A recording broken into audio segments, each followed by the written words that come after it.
to be emotionally harmful. Young children should not view this content under any circumstances, even if supervised by a parent or guardian. The views and opinions expressed, including the depictions of persons of color and members of the LGBTQA+ community, do not reflect any official policy or position of the U.S. government. You are now tuned into Somewhere in the Middle with Sunni and Mo. Ay, ay, ay, ay. Ay, ay, ay, ay. Hey, Don on the beat. Ay, I got so many ups. Everywhere I go, I got so many ups. so many ups. I know they plotting against me. I know it's hate, they wanna kill me, but please don't tempt me, cause I got so many glocks. Ay, ain't none of them empty. Jesus said they would hate me too. That's how I know it's envy. I got so many ups. What's up? What's up? Guys? What's up, guys? Sudi and Mo are back. Not like we ever left. We back. We got a special show for you tonight. We're super excited. It's kind of a serious topic show. We got two little warm up topics that we're gonna do beforehand. This is kind of a serious topic show. But it's definitely a big story, and we hope to see a large turnout tonight to watch it. Yeah. Yeah, I hope so. We have a guest. We have a guest as well. Mr. Ben Henson. You said Ben Henson is going to be joining us, and he is with the SoCal Parents Advocate. He is the founder of that. He's based in San Diego, California, and he's going to talk to us a little bit about what has been going on at the Temecula Valley School Board district meetings. Okay, if you guys haven't heard, Pastor Brian Hawkins, and I say Pastor lightly. I say Pastor lightly. You want to know what I call him? What? Lying Brian. Lying Brian. Brian. I've heard Pastor Brian Smollett. That's another one I've heard. Yeah, have you heard Impasta? Impastor. That's my favorite. Listen. Imposter Brian. They're dropping all the names for him in the chat. Oh yeah, keep dropping them, y'all. I need to see the names you guys have come out for Pastor Brian. And if you don't know about the Pastor Brian incident, we're gonna catch you up on what that incident is when we talk about it with our guest. But it's interesting. It's very, very interesting. Shout out to everybody in the chat saying hello to us. We got some people saying already hello to our guest. We got some people saying hello to Brian in a certain type of way. Hey, he might be watching. Probably, yeah. Because he's watching everything we do. Oh yeah, for sure. Yeah, he's watching his friends. Shout! Everybody say hi in the comments to Mitch, Johnny, hi, Lying Brian. Yeah, say hi to Mitch, Johnny, and Brian. They're probably watching to see. Professor, who else? Professor, yeah, Savory. let me just scrape the bottom of the barrel and I can come up. Exactly. But you know who else had so many ops? Jesus. And we all knew we would face persecution one day. So this is something that Christians should come to expect. Absolutely. In fact, you should embrace it.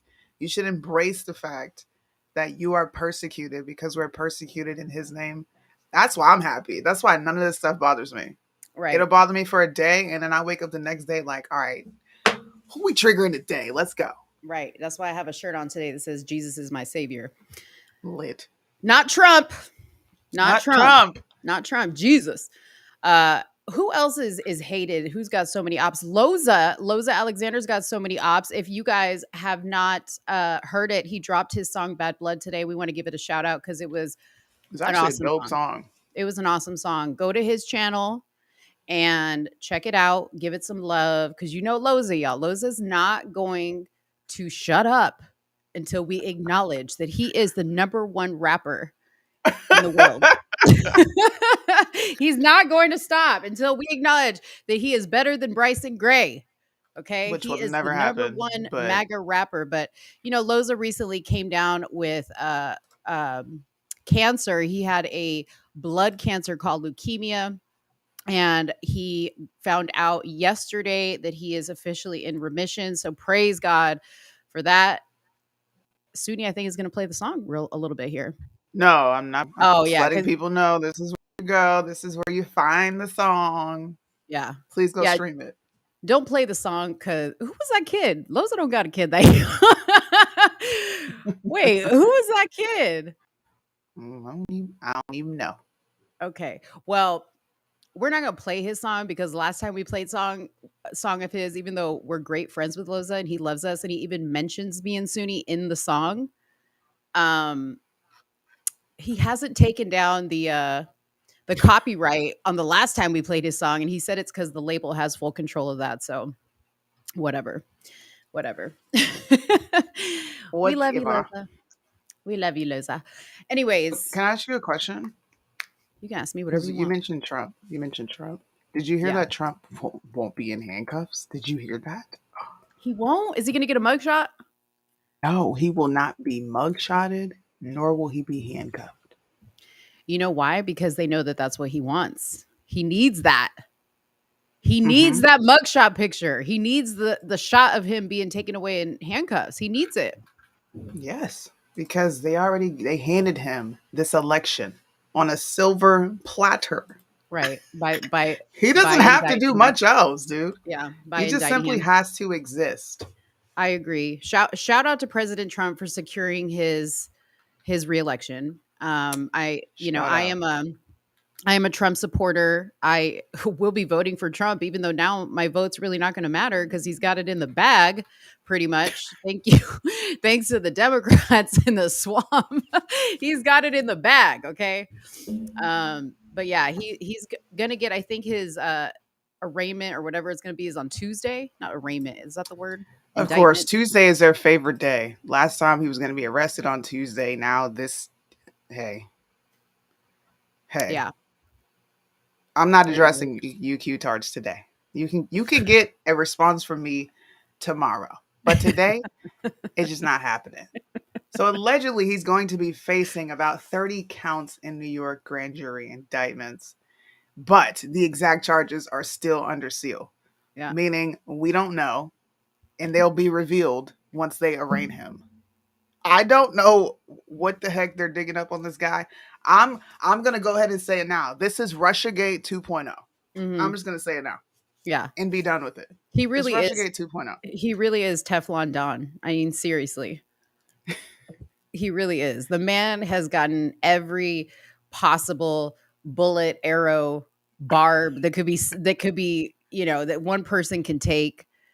And the man is still going. I mean, if you didn't respect him before, you got to respect him now. Come on, Suni. I'm gonna shut up. Hey, no. Shout out to Andrew Tate, who just got up out his bid. Welcome home. We're still going to be critical of Trump, of course. I mean, that's just part of it. But you have to acknowledge the man is like the most like attacked man in all history. And you got to wonder. I take that, bro. Why? I'm kidding. I'm totally kidding. You do what? Is Judy here? Judy is here. Judy. Cue it. Judy, big booty Judy. What? Big Judy, big booty Judy. Big booty, big Judy, big booty Judy. Stop. I want to see you move it. Yeah. Big booty Judy. Big booty Judy. Got big booty Judy. That's big booty Judy. Got big booty Judy. That's big booty Judy. Got big booty Judy. That's big booty Judy. God bless them. I love those women. I love God those women. And we love Big Booty Judy. Welcome, Big Booty Judy. Thank you to everybody who's shouting her out in the comments. We would not be a show if it wasn't for Judy and her big old booty. Hey, I have to read this, and then we got to talk about Tickety Talk. You have the screenshots for TikTok, right? You have to pull those up. What screenshots for TikTok? You didn't prep me for this. I didn't. No. Are they all the people who were for? Okay, let's just do this first. I just caught Mo off guard. That's funny. Yeah. Listen. Please stop blaspheming Jesus, okay? Please. You see 30 counts like Jesus was 39 years old when he was charged with 30 gold clout coins. And on the 33rd day of the 30th month of the year, I am so hoping that you are trolling me and you're trolling the Q-tards. This is the guy that always comes in our comments and trolls. He's the guy that puts Okay. funny stuff. Remember last show? We love you. This is not real. Yeah. It's all right. It's all right. I He's was here. about to Listen, say. he'll say some random stuff in the comments. So let's just move on. Anyways, what were you saying about TikTok? Yeah, he said I'm trolling. That's what he said. Okay. They're wanting to ban TikTok, right? And conservatives are like, no, you can't ban TikTok. That's government overreach. No, no. And then I was like, but y'all was okay with it when Trump was in office. Right. So which one is it? Do you want to ban TikTok or do you want to keep TikTok? Right. Because I don't. It just bothers me. Y'all are so flip floppy, and nobody called you out on your crap. Yeah. And you know what else is like, and see, this is the other, going back to our show topic last week of our beef with some of these influencers, they were all on board with the banning of TikTok, right? Which I think TikTok is crap. I know you love the platform of TikTok, and like, yes, there is funny stuff there, but it's crap. And it's, you know, there's nothing but a bunch of garbage on there. But to ban it for the reasons of China, China, China, it's like, hello, you're holding your phone in your hand, you know, like everything we touch and do and go, and there's cameras everywhere. Like, come on. Exactly. Like, if we're going to start. Exactly. Nobody wants to give up their phone, though, right? But it's funny because the influencers who were all pro banning TikTok are now, you know, regurgitating the same message of, no, we can't ban TikTok. They want to take our rights away. And, you know, since when do we listen to the government and what they want to do? I was like, what? Like, which I agree. I agree with all that. But what I find is funny, and we're trying to teach you guys to cue into this, is pay attention to how these people flip flop back and forth. Yes, dude. Even Trump, look, Trump said this is July 31st, 2020. For anybody who wants to go reference this article, okay? Trump says, I have that authority to ban TikTok. I can do it with executive order or that. I'm not sure what he means by that. Oh, it says referring to emergency economic powers. Trump had no problem banning the TikTok app in the United States. It's like, what? How come y'all weren't freaking out when Trump said, let's ban it? Why? Right. We are banning them from the United States because of China. Okay?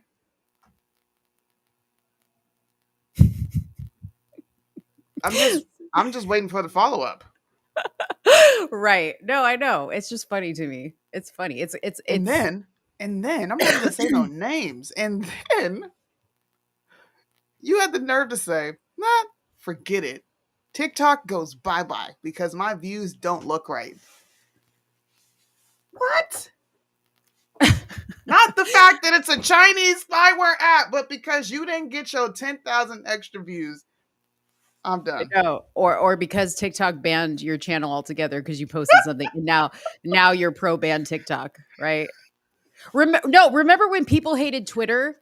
Remember when people hated Twitter, and then now they're like, yay Twitter because Elon, yay Twitter because Trump's back on Twitter. Now everybody, it's look, First Amendment has been restored in America. Yeah, yay, good job, Patriots. Hey, was there an earthquake? Where are you at, Mikey? Earthquake. I don't know. I don't know. That's I want funny. to play that graphic I made because that's very telling of what we're about to discuss. Yeah. And not too long here. Yeah. But I don't think I have it up here. You don't have it up? I don't. You can talk, introduce our guests, and I'll do it on the back end. Yeah, let's do that. So, and we'll bring him in well, he can join in this conversation, then we can move into that. But yeah, so as I said to you guys before, I wanted to introduce Ben to you guys. We met Ben. I think when we started to post about all this stuff that was going on at the Temecula School Board, he messaged, I think he started following one of us. I think it was either you or me from like a live. And we started talking to him and saw that he was part of this group called SoCal Parent Advocates. And they're basically not just, involved in this particular situation, but he's just an advocate altogether his mission is to push back against critical race theory, obviously, radical gender ideology, vaccines. I'm sorry, I shouldn't have said that. And mask tyranny in our schools. So he's really an advocate for the kids in the schools. Now, originally, Suni and I wanted to interview some of the people that were at this actual event, which we have been in contact with them, and we still remain in contact with them. But unfortunately, because Pastor Brian has continued to perpetuate this narrative of this like racial, issue of a big, tall, scary white man attacking a young Black girl, the story just keeps getting bigger and bigger, and there's more to it. There's a group that is working daily, okay, to dox not just the people that were directly involved, but they're literally going through video footage and pulling up anybody that they can identify, and they're doxing those people, the kids involved with those families, their addresses, their phone numbers, what they do on a daily basis. I mean, these people are batshit crazy. Okay. That's like the only way I can put it. They are batshit crazy, and they are making these people's lives a living hell. So they were afraid to come on with us and speak. And luckily, Ben was like, I'll come on. Like, I've been kind of like in the face of this for a while.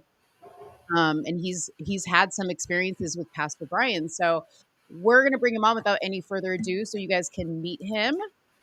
Ben, welcome to the show. Hi, Mo and Suni, and hi to all your followers. How are you? How's my sound? Can you hear me? Yeah, perfect. You look good. Great. Well, thank you for having me on. And first of all, I want to extend a special thank you. I'll probably say it a couple more times to both of you for helping us parents in Temecula elevate this insane conflict that's going on there. So you both have been instrumental in getting this word out to, basically people with a lot more reach. So thank you very much for everything you've done. Yeah. We definitely are happy to help in any way. You and all the other people that have reached out to us. I mean, it's crazy the stories that we've been getting from everybody, and like at the heart of it, like how this is impacting everybody on a personal level. It's just crazy. I know I gave you kind of like a really short intro, but go ahead and tell our listeners what it is you do exactly. Okay, so I'm here in a capacity as just a regular guy. I'm a parent. I have 2 little children, and I'm based in San Diego.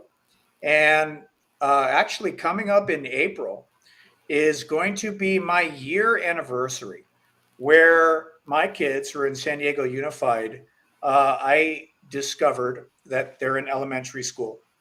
And this elementary school set up what I call an elementary school lesbian, gay, bisexual, transgender, queer club. Now, every time I say this, I always have to put out immediately, I'm not anti-club, I'm not anti-LGB or any of that stuff. I have always, from the very beginning, just wanted to know if my little 6-year-olds would show up at this club because it would be held at lunch. To make a long story short, I went all the way to the top, from the principal all the way up to the school board, and they refused to notify me or any of the other parents just if they showed up, not only that club or to any other club. So to wrap up kind of how I got activated and how I became here now is that I started unpacking and uncovering just like you all did, right? Because my story is your story, just like all of our followers. We have this time where we just start unpacking what's going on in the schools and this radical leftist indoctrination that's happening. Yeah. So I ended up making this organization. It started out as just an Instagram troll account, SoCal Parent Advocates. And basically, what we do here within the Southern California region, we're based out of San Diego. Our mission statement is to expose, challenge, and resist radical gender ideology, critical race theory, and vaccine and mass tyranny in our schools. We can't say that because they're going to You shadow did better than me. You did better than Yeah, me. I told yeah. you not to say it, and then I said it. So that's basically what we do here in SoCal Parent Advocates, and where we kind of intersect in Temecula, because that's in our purview. And Temecula is on the front lines of the CRT battle in the schools. And why are they on the front lines because of this recent incident, because of it going viral? I mean, this isn't the first time something like this has happened at a school board meeting, right? Like, not to this exact scenario, but there's been blowups No. at school board meetings. So to give kind of the 30,000 foot view to your viewers, they are on the front lines because they those brave parents out there, they voted in a majority, whether you call it conservative or pro-parent, whatever you want to call it, school board. And that school board, 3-2, three on us, 2 on the opposition, they enacted a resolution, quote unquote, banning critical race theory. And I just want to show your viewers here, because I'm sure we have a lot of detractors that are here. And one of the things that we have been seeing from the left is that they are arguing that that resolution is banning the teaching of Black history, and it's a white supremacist, racist resolution, and that is everything from the truth. It's furthest from the truth. So just to give y'all a quick rundown, what they did first is they have 2 resolutions. And the first resolution up there was a resolution condemning racism. And the normal language within this package of resolution was racism has no place in society. It's hurtful to individuals, et cetera, et cetera. And you can all look this up. It's all open source. And that school board will not tolerate racism. So I was up there, I think this was December, when they held this board meeting, which was very contentious. This was in December, the most insane board meeting that I had ever been to. It went from 6 p.m. to 12:30 a.m. and the leftists there were pissed. And they didn't like that our board members were voting yes on this resolution, because their argument was that they don't teach critical race theory anyway. So just real quick to kind of wrap up what this resolution is about. If you look up here, sorry, I'm new to OBS because I'm a content creator now. You know what I mean? But if you look up here to the actual resolution that bans critical race theory, it makes a lot of sense. And people will say that it's racist and it's banning Black history and banning teaching about slavery, and that's furthest from the truth. I mean, you just have to read it. I'm not a smart man, Jenny. I'm not a lawyer, but all this is in about a couple pages, and it's really easy to read. For instance, critical race theory shouldn't be used as a source to guide how topics are taught. And if you go down here, this is kind of the meat and potatoes of this resolution. So other people will ask, what is critical race theory in some sort of argumentative form? You can actually kind of find this here on the resolution. And what we're saying up in Temecula is that we don't want our children to be taught that they are an oppressor or oppressed based on the color of their skin. We don't want people to be discriminated against or receive adverse treatment due to their race or sex. And we don't want people to feel discomfort, guilt, or anguish, or any form of psychological distress on account of race or sex. So to wrap up kind of what's in this resolution, and you need to tell the detractors to read this resolution. You can still teach critical race theory per this resolution, as long as it's actually in a course in which they say, hey, we're going to start teaching critical race theory now. I was on a live the other day and somebody said, well, it's not being taught. I mean, they're not trying to push critical race theory on anybody. And somebody said, yes, they are. They're trying to push it across all subjects, right? Like math is racist. We've heard that one. Explain to people what we mean when obviously you're seeing the facts of what it is we're talking about when parents are concerned about pushing critical race theory in the classrooms. But when you say we're not trying to ban it, we're just trying to put a little bit more structure around how it's taught. What course would critical race theory be taught in? I say gender studies because Right. So funny, and then we can talk about this later. This radical gender ideology actually sprouts from critical race theory and the Right. intersectionality. But when we talk about parents like me, like I said, I'm not the smartest tool in the toolbox here. I'm just a dad, and I am now in this conflict somehow. When somebody like me, a dad, talks about, I don't want critical race theory in the classroom, I know that the subject of critical race theory, which is predominantly taught in upper echelon college courses, I understand that that subject is not being taught in K through 12. But what people need to understand is that there are radical leftist activist teachers, and they are bringing the tenets of the critical race theory, which we just read in the resolution, and they are planting those seeds in the classroom in the K through 12 level because they want to indoctrinate the children. And this is shown on the news.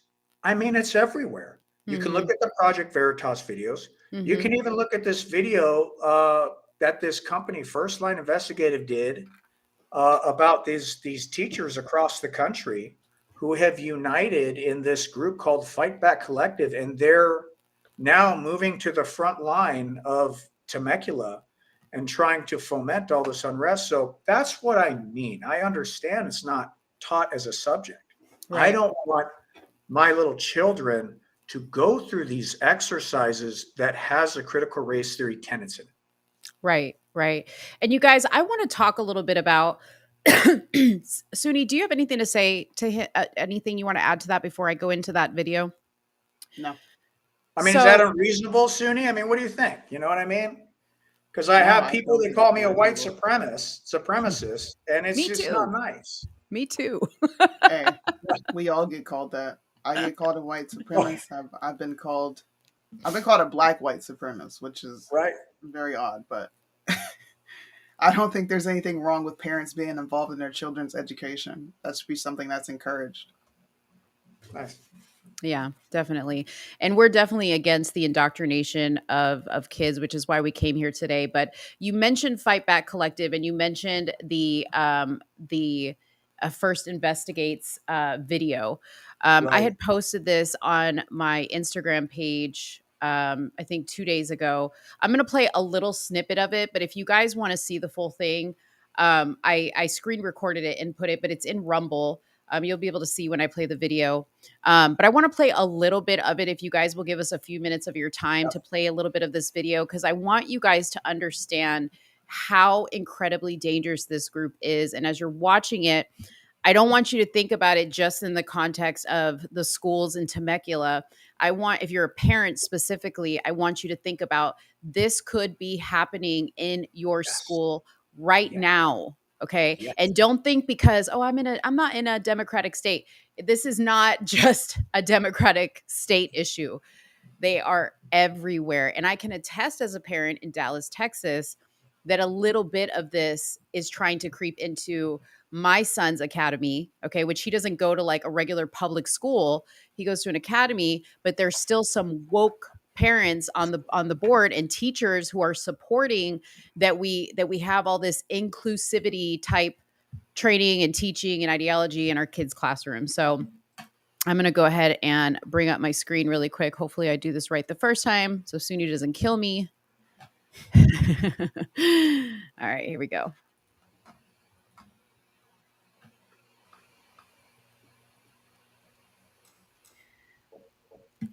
Is it? You guys hear audio? Oh no, hold on. Good Lord. A group of public educators to foment and coordinate student walkouts and protests in Temecula, California. The Temecula, California Unified School District recently passed a groundbreaking resolution to ban critical race theory, a controversial and divisive ideology that has been the subject of significant debate. However, certain left-leaning groups have seized upon the opportunity to protest the resolution without fully understanding its contents and have sought to manipulate students for their own political gain. As a result, there have been several instances of large, disruptive student walkouts that have left other students feeling unsafe and parents concerned for their children's well-being.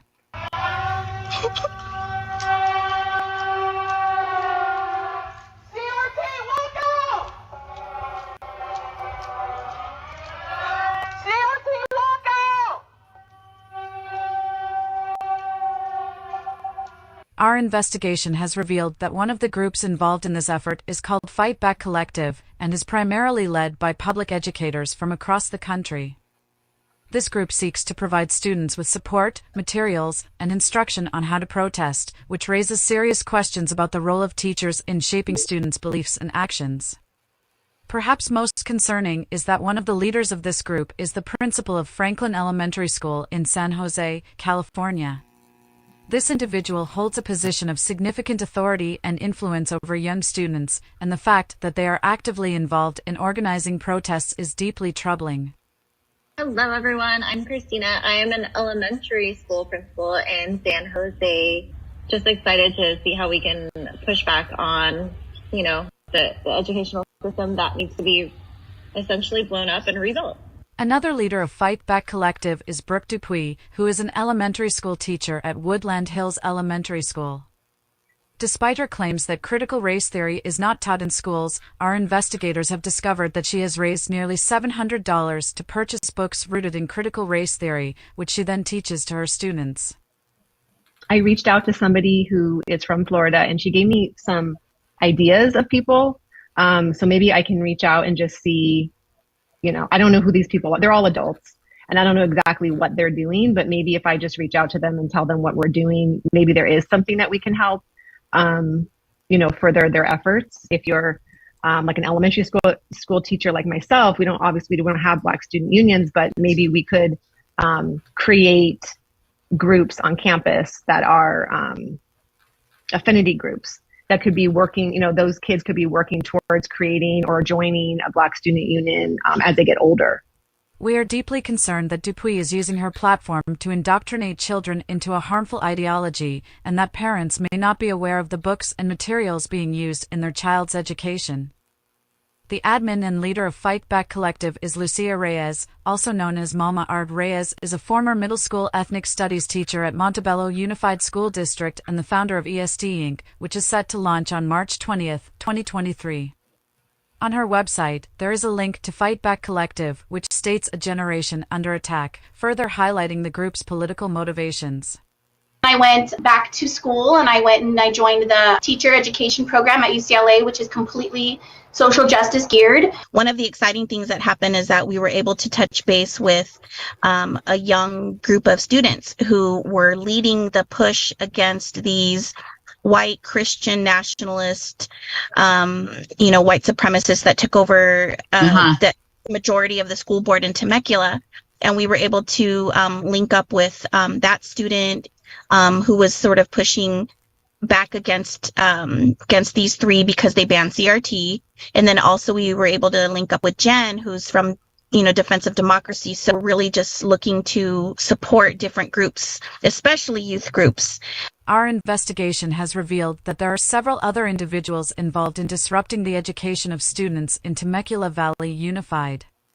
One of these individuals is Ben Brune, a social studies teacher located near Portland, Oregon.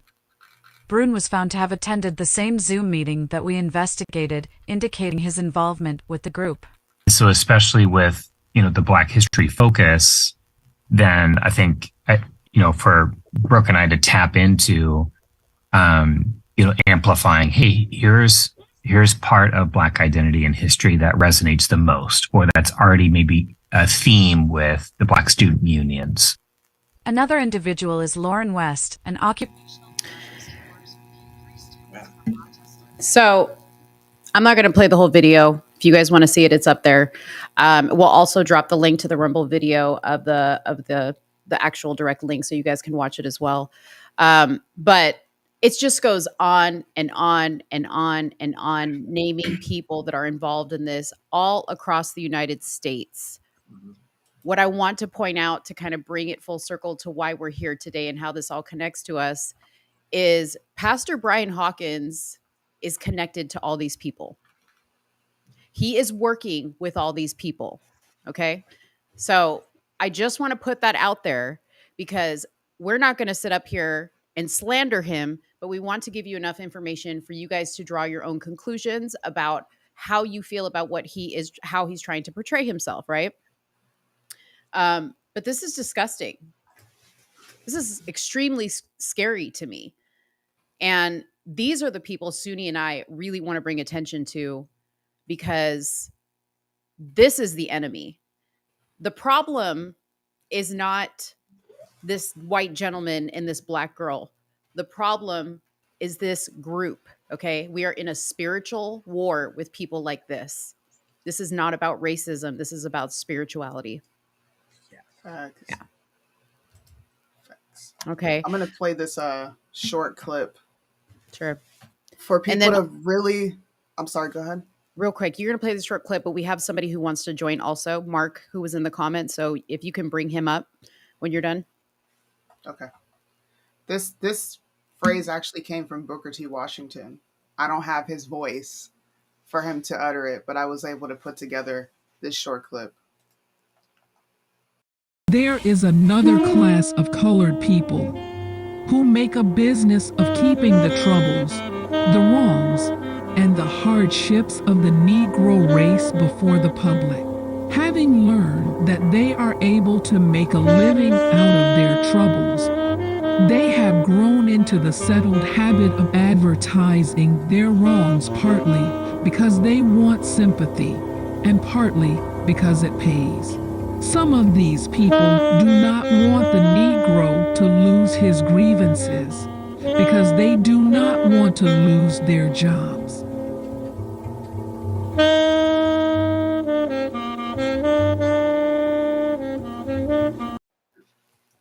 Super now, powerful. I played that because this is a representation of not only the Negro race, but back in this time period, Booker T. Washington was warning Black people of the likes of Pastor Brian. But this can also be used with Americans. There is a certain set of American bureaucratic agents, whatever you want to call them, that make it their business of keeping constant grievances in front of you, partially because they want sympathy, and the other half is because it's extremely lucrative. Mm-hmm. Pastor Brian has a direct understanding of that very quote. We're going to show so much stuff today. I like Mo said, I'm not interested in going into his personal life. I'm going to show you Pastor Brian actually didn't lie. This is who he's been the entire time. Mm-hmm. We just missed it. It's as simple as that. Sometimes you drop the ball. You don't pay attention to what people are actually doing. You know, I'm gonna make a reference that's probably gonna make a lot of people mad. But I don't care because that's what we do. Martin Luther King was one of those people. Martin Luther King was a Marxist. Okay. If you read the Martin Luther King journal entries, you will see that he was all for this type of stuff. But what people, grab onto was his great stage presence and the I Have a Dream speech, which was great. But I mean, Obama did the same thing. Obama's another example, right? He's an excellent speaker. I mean, has an incredible presence. I voted for Obama, y'all. My name is Monique, and I admit I voted for Obama. I voted for him. I don't even think Suni voted for him. I voted for him because I was just wooed by his words. Like he had great words. He said them so great. And Pastor Brian does the same thing. He talks a good game. And that's all you have to do. That's all you have to do. Mark, how are you doing? Welcome to the show. Yo, Ben, what's going on, man? What up, Mark? How are you? I'm good. I got a call from Steve Campos, and he said, "Hey, if you want to go on, I'd just like to give my Pastor Hawkins story, and it doesn't really beat up on him, but I have been trying to get it out there. This has to do with the claim that a guy who's associated with me was at that CRT meeting, and he was fingering a gun." Oh, yes. Yes. And I'm pretty good with the computer, pretty good with video and such. So I said, well, let's Zabruder this thing. So I took it all apart. I looked at it, proved it beyond the shadow of a doubt that he did not have a gun, talked to the guy as well. And then I sent all that to Hawkins. And I think he misunderstood me at first because I didn't make it clear that what I had seen that he posted on TikTok, which was furthering this lie. Mm-hmm. So what he came back with, you may not know, but we don't all look alike. That's not me in the video. And that, okay. and, Yeah, we and saw that that. had to do with the black guy who was the initiator of this accusation. So I sent a message to him and I said, I'm aware of this. Here's the frame grab of what you posted. He went silent. He blocked me from probably TikTok, I think. I can't recall. And I have sent him some stuff since then to try to straighten him out. And in fact, I did another version of the video and I added him to the end of it saying, basically, you failed. You are holding up a lie. And you know you're holding up a lie because I proved it. I've been seeing it. Everybody I know said there was no gun, but they're not interested in pointing to the fact that there was no gun. Then we did the Zabruder on the white guy who had the cell phone pushed into his chest, right? And he didn't touch the black gal. Granted, it got heated, but they want to have this situation where they say he was screaming at him. He was very aggressive. He was going to come at the kids. If you see what Hawkins didn't show, what you're showing now, it clearly shows that as soon as the cell phone got put on his chest, he looked down, backed off and said, don't touch me, spun around and started to walk away. And then Hawkins puts hands on him as well. So yeah. So I have the video here pulled up just so you guys are wondering what he's talking about. So this gentleman here on the left-hand side with the checkered shirt, you see his hand right here. He's got like his index finger in his pocket. This is what he's talking about. Yes. So here's the altercation that occurred. And I'm playing this from Pastor Brian's page. So this is just a one-sided video, obviously. Yeah. But I mainly wanted to show what you were talking about, the gun grab or the guy that was fingering his gun. Because he posted a video about that, zooming in on on that hand there. So here's Pastor Brian. For those of you guys who don't know, he jumped in. This guy's, I don't know what the audio was, but Pastor Brian's yelling, this is a child, and he's protecting the young woman that was in the wrapped in the flag, the African-American, the black girl that was right. And again, there was nothing to protect. Because as soon as she put hands on him, he raised up his right hand slightly when he looked down and said, don't touch me, and spun around. There was nothing to protect. Yeah. Period. Yeah. Granted, it got heated. Granted, when we all say, the anthem and all of those kids go to one knee, that's an interesting thing to do, right? When they all go down, and then I think Ben and another person tried to shoot it, and then the husband of the wife of the daughter who started the walkout with the bullhorn got in their way and said, I'm trying to protect the kids. Look, there is no assumption of privacy from video at a public meeting. It's on video. There is no assumption. Right. Yeah, That's right. Well, thanks, Mark, for coming on here and giving the true story. And, that's why, for instance, me, SoCal Parent Advocates, and I know all the strife that's going on there. And that's what critical race theory does. It is to turn these children into activists. And they give you a choice. You're either racist or you're anti-racist. And that's what we're seeing from critical race theory. And then we have the subsequent, I know you know the deal with this, Mark, the subsequent doxing now by all of these leftist groups in Temecula. And, you know, I'm hiding this person's face. So this person here ended up being named inadvertently.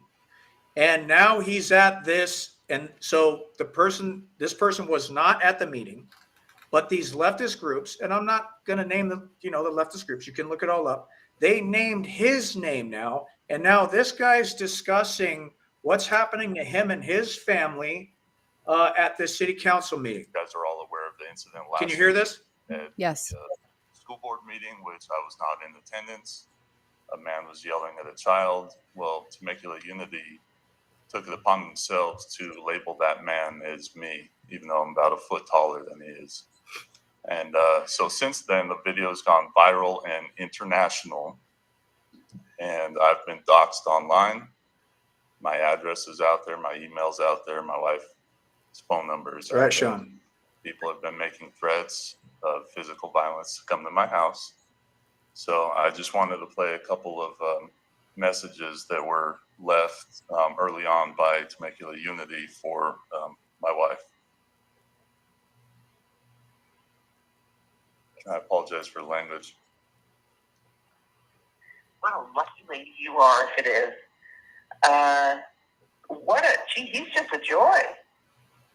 You must adore being married to him. So Tell me, does he yell at your daughter the way he yells do the audio. So he ends up getting cut off, but you know, just to kind of wrap it up, they then put on these wanted posters on their social media. The kids, the students. The kids. But again, like I said, this is what, and I'm trying to stay neutral here. I'm trying to stay reasonable. This is what critical race theory does. And going back, Mo, to what you were saying with this Fight Back Collective, this affects all of us. Because if you think that this is just in Temecula, these types of people, they're everywhere. You can copy and paste Fight Back Collective and paste it 1,000 times across the country. And there are these radical educators and activists and parents who want to bring this into the schools. Mm-hmm. And it's disruptive. And that's why SoCal Parent Advocates will always stand with these brave parents in Temecula who are just trying to live their lives and have their kids get education. And again, thank you for Mo and Suni for bringing this up. This is just insane. I've got a news story that broke today if you want it. Sure. You're probably aware that there's a church here called the 412 Church, and they started that family pack that was instrumental in the taking over of the Temecula school board and the partial takeover of the Murrieta, okay? Not everybody is involved with this church. Not everybody is a Christian. That's bull. They'll have you want to believe that, but it's not true. So this Pastor Tim guy hears today that at Cole Ranch grade school, there's a guy, a teacher, dressing up as a woman teaching 5-year-olds. And he hears it, and he goes out there today to try to find out if it's true. He doesn't know. So he goes out there, he posts it onto Instagram, and he says, look, I've been here for 90 minutes. The principal won't meet with me. I don't know if it's true, but if it is, it's a danger to the children, right? So then this certain, and I'll be like Ben, I don't want to be, but I will, this certain pink hair out here, she does that thing on Instagram where it plays behind you, and then you can like make faces and TikTok. Things. I'm not real good at that. She looks like she's going to cry. She's so upset that he's willing to expose an adult who wants to include in his sexual fantasies 5-year-olds. It's insanity. What the hell is going on? It is. And you know what? I know you guys don't want to expose her, but I will. Her name's Doris Slay on Instagram. She is a maniac. She is a what you would like portray as a crazy lunatic leftist liberal. She's got the pink hair. She does the TikTok. she has said disgusting things online about the man that Ben just showed. Things that have nothing to do with this situation, you know? And I'm sure people are going to say, people who are against us talking about this are going to say, well, why did you, black out his face and you're showing Pastor Brian's face? Well, Pastor Brian's a public figure. These people didn't ask for this. He brought this to them. This lady with the pink hair, they like all this attention. They like all this attention. So they want attention. We're going to give them attention. Because you know what, guys? The left doesn't stop at anything to expose people all the time. So why this is my number one gripe with people on our side. We got to stop going soft. We have to expose these people for exactly what they are. We can't be afraid. We can't be the good guy and do the right thing. What I will tell you is that when the bullhorn incident happened, okay, and then people were calling out the young girl for doing that, and then the mother came out and said, I'm happy that she's being plastered onto different websites and things. Then the video memes that weren't really poking fun at anybody, they were just putting out these memes to say, this is what's going on. The truancy is going on. The admin, the teachers, everybody is behind this because they think critical social justice is a good thing. The funny thing happened. I call it the Kaepernick equation. As soon as this stuff started to get put out there, I noticed, don't hear from the mom anymore. Don't hear from the girl anymore. Why? Because if you're young and you want to get a job in a couple of years and they're going to go back into social media, they're going to see and go, wait a minute. That's right. We don't want a disturber working for us. So it does work. And you don't have to poke fun. You just got to put out the facts. Yeah. Exactly. Yeah, I want to second Mo. I really appreciate that. And like I said, I'm just a dad. I'm actually blessed that this happened because I met so many great patriots, like everybody on here. I mean, heroes. We're here because we all had something to lose. And that's why we're here. And we relied on the silent majority. But just like you said, these people will stop at nothing. There is no reasoning with some of these people. I try to go up in these board meetings. I tried to shake the opposition's hand. They don't want to get along. So my little call to action, is that we need, and I'm talking to your followers, we need you. We need you to get in this fight. We need you to commit to showing up to one event a month, seeking out your local activist group, pro-parent group. You need to bring your talents and your passions to this fight. And we need more boots on the ground because our momentum is growing and it's time to pick sides now. And we're going to expose as much as we can and activate as many people as we can because come 2024, we're going for the election, and not just federally, but locally. Right. And you guys, what Ben is showing here is the Fight Back Collective page. So what he's asking is for all of us to grow a pair, do what they do, and find out where your local Fight Back Collective is meeting and go to the meeting and show up like they show up at our meetings.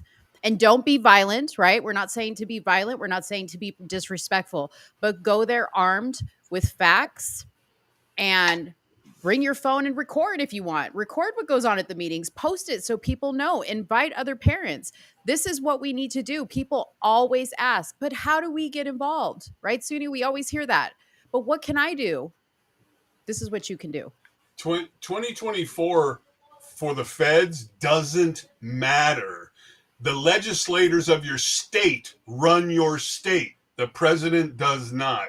You must focus local, and what we're doing out here is we have a problem activating people because let's be honest, if I was working full time, you couldn't activate me. I'm too busy, right?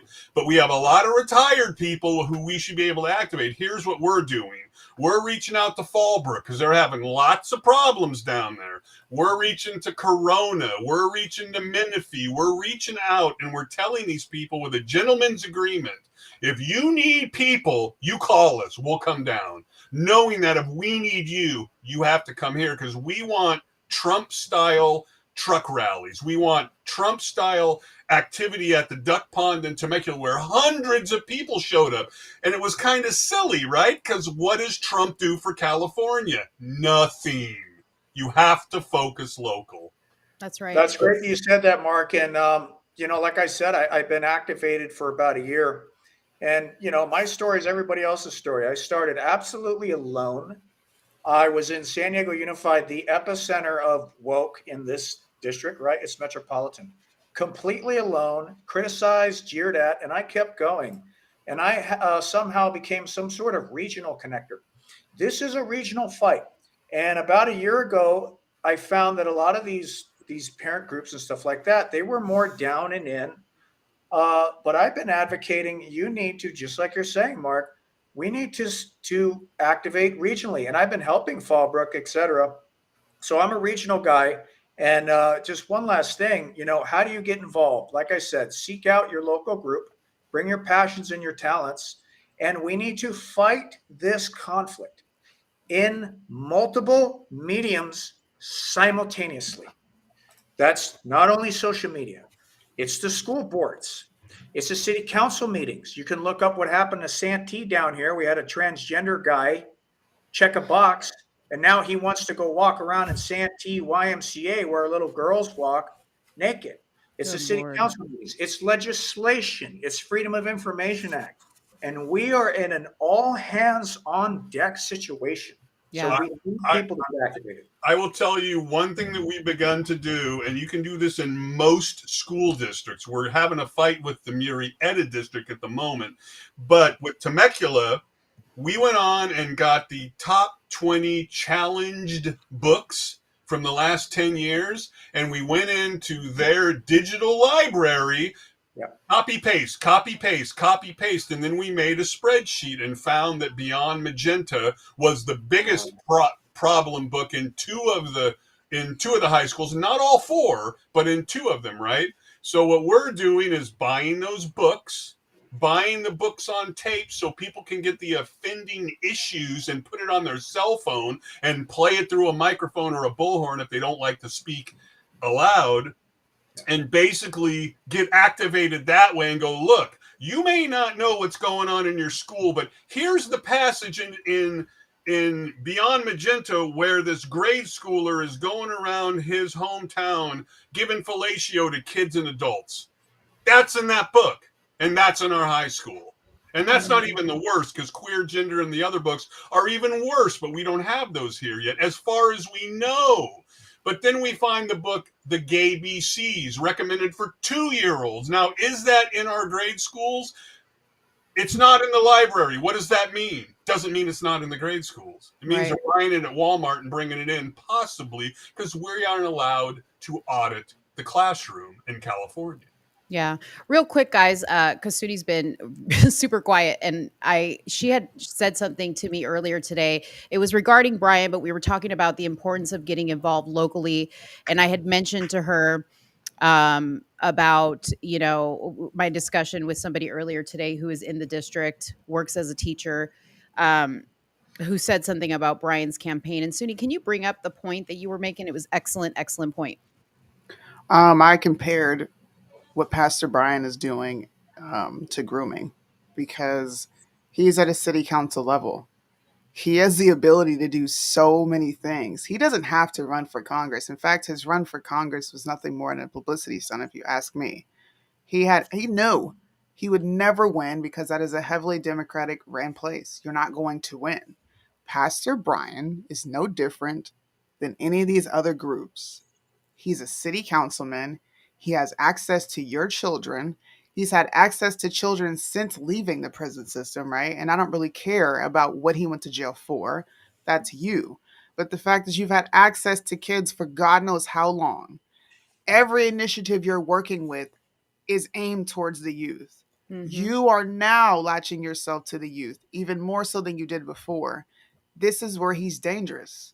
Yep. And unless you vote him out, San Jacinto, he's going to be there wreaking havoc. It's going to continue. It's no different than the school to prison pipeline. Yeah. If you put that element next to these kids, they're going to be affected by their environment. It's just how it happens. It's reality. Yep. So I'd like to bring up what happened next in this Temecula saga. So like I said, Temecula, the CRT resolution. And I attribute that to the front lines. And we got Mark on here. Him and these other Temecula parents, absolute brave heroes to me. They are the absolute front lines. So now you have all these activists coming to the front lines for the entire state, just like Fight Back Collective. And luckily, I was able to get into this, and I'm going to share it with you. The next level of what these politicians, Corey Jackson in Riverside, he wants to make a resolution. He wants to make a AB 1078, which will prevent districts like Temecula and Fallbrook from getting rid of these books and getting rid of CRT unless they get permission from the state. And I was able to attend one of these Democrat fundraisers. I had to spend $100 for the ticket, and I didn't eat any food. But hear it from these people's mouth.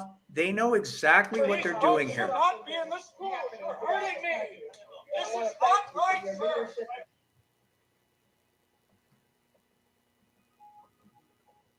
Thank you. My name's Trey. Good to meet you, and good to meet you all. A lot of great heroes here. Thanks for everything you've done for the country. Dr. Jackson, this new bill that you're proposing, I Riverside. think it's AB 1078. Can you tell us a little bit more about that and where that comes from? Don't mean to take that away from you, ma'am. It's an important bill.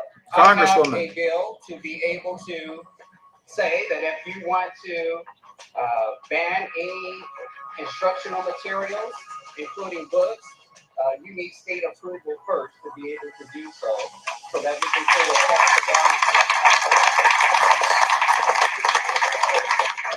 we are in the midst of a international white Christian nationalist movement. We've seen in Florida, which is ground zero for this, where they're banning books. Right here in Riverside County School District, banning CRT, which is never in the district in the first place. Also to erase the dignity and humanity of our trans brothers and sisters as well. All right, I have a follow-up question. With all due respect, do you want these books? Are you agreeing with these books? Wait a minute, These books in schools? This is not right. I don't want these books. Oh, you're hurting me. Please stop hurting me. These books should not be in the school. You're hurting me. This is not right, sir. Why are you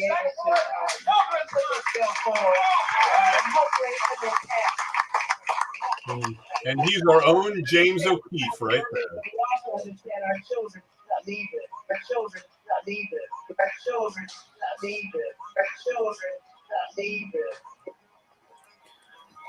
Can you repeat what she's saying? So like I said, you know, these people, they know exactly what they're doing. And this is all hands on deck. They want this in the schools. It's insane. But luckily, I hope that it was due to what we did there. And it wasn't just me. There are other people involved. I'm not going to get into any details. They ended up, for now, pulling that bill. That bill, for now, will not be heard. And luckily, we found that out a few days ago. Nice. That they pulled that bill. So, Yeah. Nice. but they're Mark, going to come up with something else. Mark, we're gonna cam you down. Thank you for coming on the show to speak and provide some input and more structure to the story. No, thanks. I really appreciate it. Thanks, Ben. I know I'll see you out there on the street. I'm going to go eat some sushi with my wife. Right on, Mark. Okay, man. Thank you. See you, Mark. Thank you. Thanks. Bye-bye. We also have Steve waiting here in the waiting room, in the green room. Suni, do you have anything you want to? I wanted to know what she was saying at the end of that video. I couldn't quite hear it. To her point, I don't know if she saw my thing, but she said our children need this. To her point, I think she was speaking in reference to, again, we're all in our own echo chambers. So I think she's speaking in reference to, she's trying to say that we're trying to take away Black history, to her point. Okay. Okay. She wasn't referring to the comic book with the gay men. I don't know because she couldn't see the thing. So I'm giving her that. She couldn't see my handout flyer. Gotcha. But so yeah. All right. I'm going to bring Steve on camera. He's a little new to this, so I think he's trying to figure out how to be heard. But Steve, we're going to bring you in. Great. Oh, he's in Second two little. one. Oh, it's the second one. The second Steve. one with all. There you go. That one right there. I'll be right back. Give me a minute. Okay. Steve, you there? I don't know how this works. We can hear you. So you're good. How are you doing? You want to introduce yourself? Yeah, so my name is Steve. I'm a teacher in Temecula Valley Unified and kind of part of the group we spoke earlier. Mm-hmm. Yes. Uh-oh. What did you want to booted. add? He'll be back. He got he booted. did? Oh, okay. Yeah. We'll bring him back. There he is. Did I lose? I don't know technology, so. Finally, there's somebody worse than me. Go ahead. We can hear you now.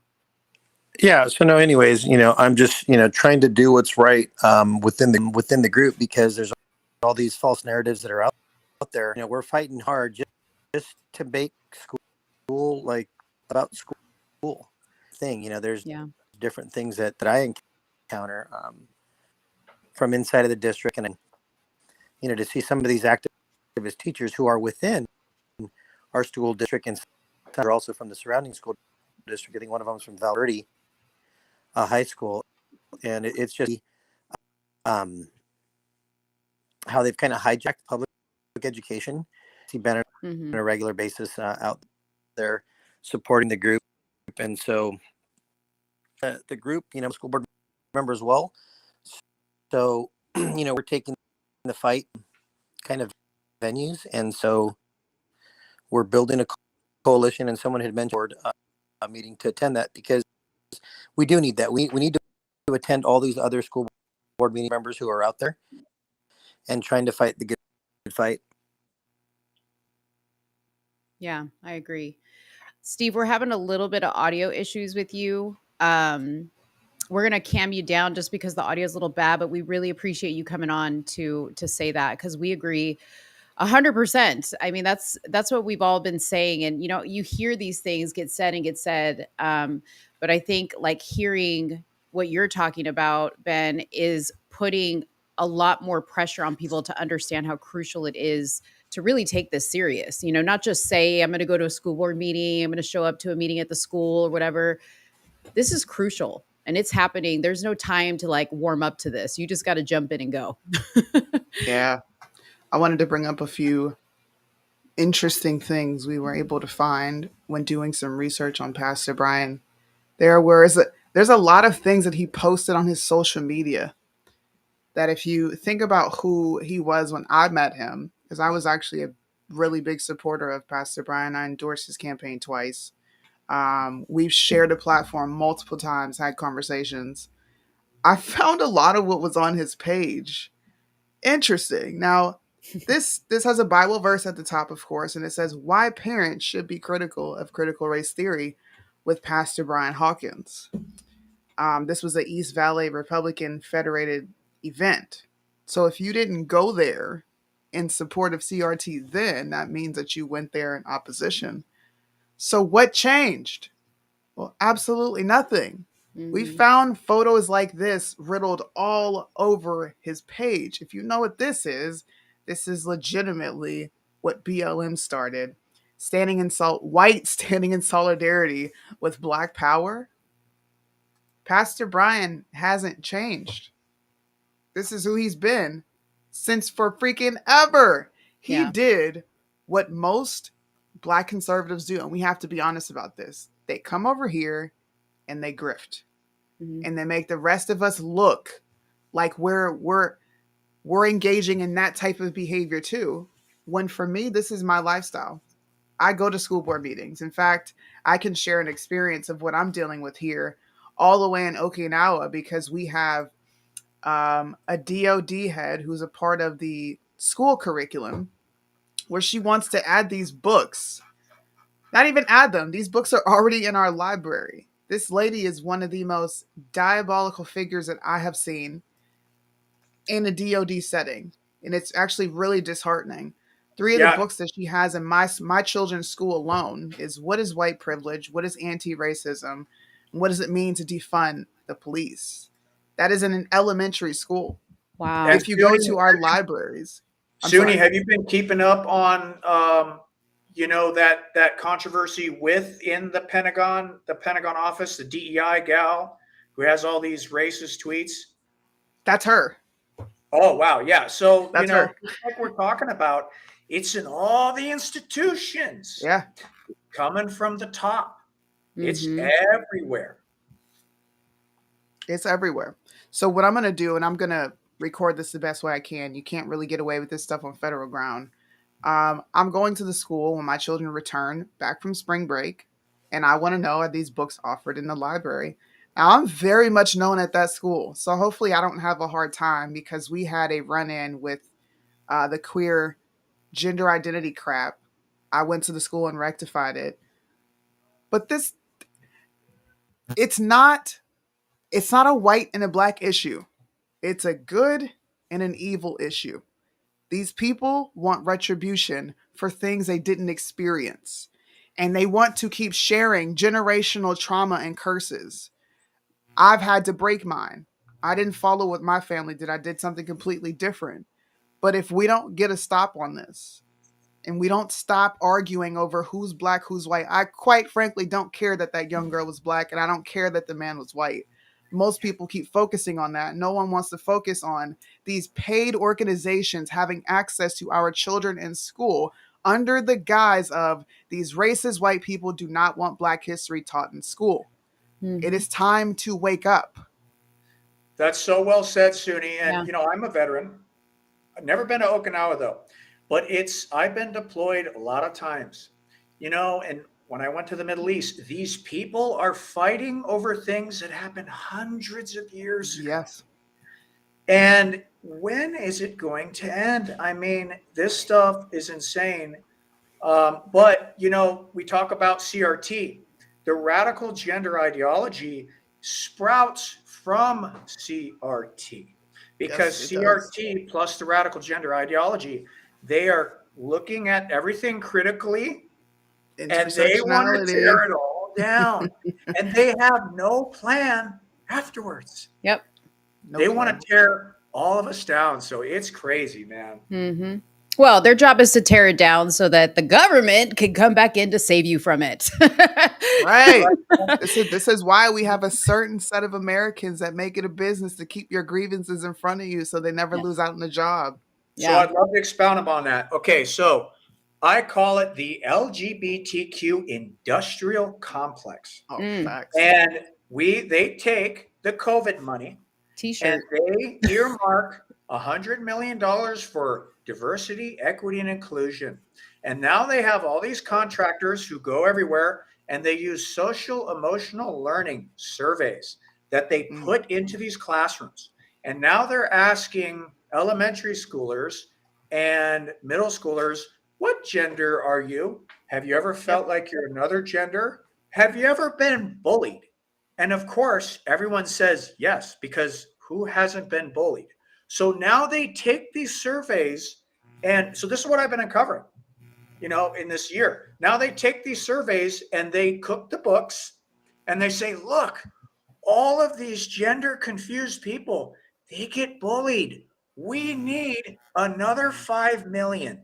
We actually need an entire office. We need 10 more employees, and we need to get this stuff in the schools. It's similar to the homeless industrial complex, and same with the racial stuff. They don't want the division to end because they make money off of it. Because if everything would be fixed, they wouldn't have a job. Mm-hmm. No job. Yeah. None. Yeah. I wanted to play that audio of Pastor Brian reaching out to. I always forget her name, but she was the Oh, woman who Jen, wanted to set up the woman who wanted to set up the the trustee of the board. Yeah. Hmm. okay, because this is something that I don't really think people understood when I played it. I played this on Hmm. Instagram. This shows you what his intentions were. Now, we've already showed you each group, Fight Back Collective, and you guys go Google these things. Defense of Democracy. You go Google these two groups. Go look at what they're about. Go look at who's funding them. Go ahead, Mo. What were you about to say? The reason why I want to say this before you play it is today on Pastor Brian's live, he said that he was invited to that walkout by Susan. Is that her name? Susan? Who's the word? Rachel, or one of Rachel those. Dennis. One of the ones from the Fight Back Collective. Like, he's saying that they invited him to run that. But the truth is, when you guys listen to this, Yep. the school board got wind that they were going to do this walkout. And because they had been in support of Pastor Brian, they were like, hey, we kind of want to clue you into this. Can you come down? Can you kind of help mitigate the situation a little bit? And he was like, yeah. Like, I think it's a great idea. We come down, we do a round table event or whatever it was that he said. And then he comes down and he does the exact opposite. The And we have that exact video. opposite. Go Here's ahead. the audio. And I do appreciate you for reaching out and responding. I'm just trying to, like I said, because as I was even telling, Terry, a lot of people don't even know what critical race theory is, and they're just up in arms over, and this is on both sides, the students, and I can see where the misinformation is at. And I guess the biggest come from this is, okay, let's have a town hall discussion, because when you do the school board meetings, just like when we do our city council meetings, it doesn't help really reach the audience. People come in with their public comments, but then you can't respond to it, and so it just feel like they're being ignored. And so I would love to help get an understanding, because people are under the impression that it's blocking history from being taught. So here's my question. If you know that there is a clear misconception between everyone, why did you bring paid agitators to this event? This is December. I've asked Pastor Brian this several times. He won't have a conversation with me anymore. And we all know why. And If you wanted to December, bring peace, why did you bring these paid agitators, these women? Okay, sir? I'm going to say it. This is a repeal the 19th moment. so December is when they voted that resolution in. That must have been a pre that. But uh, I would like to say, I have been talking to Pastor Brian, and him and I have been in discussion to give the counterpoint, because we're trying to be enlightened people. We want to hear all sides. We're trying to bring people together, and to try to actually, what he was talking about is to get some sort of town hall thing, not with the politicians, not with the school boards, but this is just my little call to action. We have got to tone down the rhetoric there. I mean, I went on his live. I've been on Pastor Brian's live a couple times, and not him, but his friends. They call me white supremacist. But the other night we had some laughs, and that's what I want to see. Can we get back to the American way, where we disagree, but we have some laughs, and maybe we make fun of each other a little bit? So, I hope that him and me can still talk and to try to figure this out, because I just want all these people to just tone it down a little bit. We Yeah. don't have to hate each other. Right. We don't. But like you said, there's these forces. They want us to hate each other. I was about to They say. want us to be divided. You know what I mean? Yeah, I was about to say, I mean, I commend you for reaching out to him. I mean, we reached out to him. I for those of you guys who didn't see my Instagram post before we scheduled Ben to come on this show, I reached out to Pastor Brian, and said, hey, well, I couldn't reach out to him because he wouldn't allow me to tag him. So I had to post it on my story and ask other people to tag him. But he told me, well, no, wait, let me go back. He didn't tell me. His representative, Mitch, who is like a troll of the internet, if you guys don't know, um, sent a message to one of the people that tagged him in my post. And it was basically like, we don't do interviews with white supremacists, Coon, or Ku Klux Klan, something. And that was regarding me. I'm Coon, Ku Klux Klan, and white supremacist. That's me, just so you guys get context there.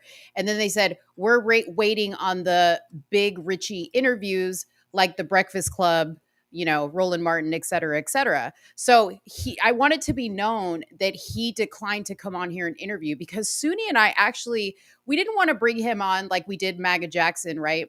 And like just slam him with like one lawsuit after another and all his shady business. We were actually going to just ask him questions that his constituents would like to know and be very fair about it and give him the opportunity to answer those questions, in a non-aggressive environment, with two people he's talked to many times. So it's not like he's uncomfortable with us, right? But he declined. Of course. Yeah. Well, I just want to throw that out. Tito. Yep. Absolutely, Tito. But, we got to try, and I went on one of their lives and, we need more listening in this country. I don't believe that the left listens at all. But, I go on to one of their lives and Mitch was on there. And actually, me and Mitch, we had a bunch of laughs. So I'm just trying to get along with everybody. Ben. There's this guy a few nights ago, and he was an educator. I don't know. I don't remember his name. He had a master's degree and holding it over me. And I asked him, I said, have you seen, from my point of view, the Project Veritas videos? He refuses to watch them. I mean, that is not the way of an enlightened person. All I'm asking is for us, even us, we may disagree, but I want to hear your ideas and hear your opinions. And I'm going to shut my mouth for 3 to 5 seconds and I'm going to ingest it. Mm-hmm. And then I can come to a decision of, I don't agree. But these people, these leftists, they won't hear what you have to say. They won't look at any videos that you show them. There's no reasoning with these people. Right. I want to also, it's a weird little thing that I kind of want to point out. But when we say leftist, it's very different from a Democrat in my mind. I don't know if y'all agree. A leftist is crazy. A leftist is extreme, right? There are a lot of Democrats that vote Democrat that they don't think like this. They're not part of this. We're talking about extreme leftist people that have this crazy, like Ben was saying, Seriously. But I commend you, Ben. I want you guys to look at this. I found this to be one of the most absurd videos that I found, not videos, but photos that I found on his picture, on his profile. Of course, those are slaves here, and right up there is the White House, and it says, "We built it." Now, I would love to know where there is any historical proof that slaves built the White House, but it just goes to further prove Ben's point. You're dealing with leftists. Yes. That's what critical race theory is. And another thing that critical race theory is these people want to show these types of pictures into the classroom, the K through 12. And what is that doing to our young, beautiful Black American boys and girls? You know what that's telling them? That's telling them that the America is racist. The system is stacked against you. So you might as well not even try, because the system is going to screw you because of the melanin of your skin. So you might as well not even go with the system, and you should go against the system. That's how harmful critical race theory is. Mm-hmm. And I told these guys on Instagram Live, I'm surprised they didn't kick me off, but we were having some laughs. We had developed that relationship. But I know that I'm not racist, because you know who's racist? The white liberals. the white liberals, and I told them straight up, I believe that the white liberals think that they're too stupid to figure it out on their own and that they need to be their white savior. I don't think that I'm smarter than anybody. I think Mhm. a lot of people are smarter than me. You don't need me or any other white person to help you. We can all figure this out. I mean, Yeah. am I off basis on that? No. Suni's They're way great. smarter than me. Suni's like super smart. She says words that I'm like, "What? What does that mean?" Like she's so Suni's so smart. Like I agree with you. Like it's just stupid. And it is. It's these crazy white leftists and in this particular case, these crazy white women. Like, does anybody look at that Fight Back Collective and go, I don't see very many men involved here? Yeah, it is, and that's There's a why I'm reason for that. also part of the Dad Army. There you go. Yeah. I was lucky to help set up the Dad Army, and they're an affiliate of the Mom Army. And what we stand for is to be proud men who defend women and children. And we need more men with positive masculinity in this fight because Amen. we see all these protests and these school board meetings. It's all mama bears. And I started from back in the day. I said, where the hell are all the men? Yep. I'm So with that's you on why I'm that. also the Dad Army. I'm with you on that. Like, I need men fixing things, chopping down trees. You know, like I love the masculine. What do they call it? Toxic masculinity. I'm all for that. Give me the toxic masculinity all Well, I'll day. tell you what, here's a real topic of masculinity is the effeminate men who are now invading women's spaces. It's a Mhm. war against women and all their sport. Yes. Insane. So I Yes. deal with that too. And like I said, the last big thing was Santee YMCA. You get a guy who checks a box, and I get it, he's transgender, but what about my boundaries as a father? I don't want a transgender dude walking around in the YMCA locker room Mhm. naked where our 7-year-old daughters walk around. And, not to get on a rant, but they don't care how many bathrooms you make for them. It can have a golden toilet seat with a bidet and a rain Yeah. shower. Yeah. They want to use the little girls' locker room. It all Yeah. sprouts from CRT, and it all sprouts from this leftist conflict that we're in, that all of us are in. So again, thank you, Mo and Suni, Thank for you.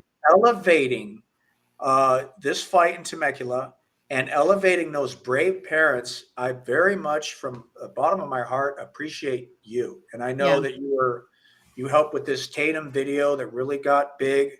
So, and I also want to say to the viewers, and another thank you, is that there are people who are doing this stuff out of the bottom of their heart. There is no money. They're not getting money. I mean, this costs time. This is like a third job.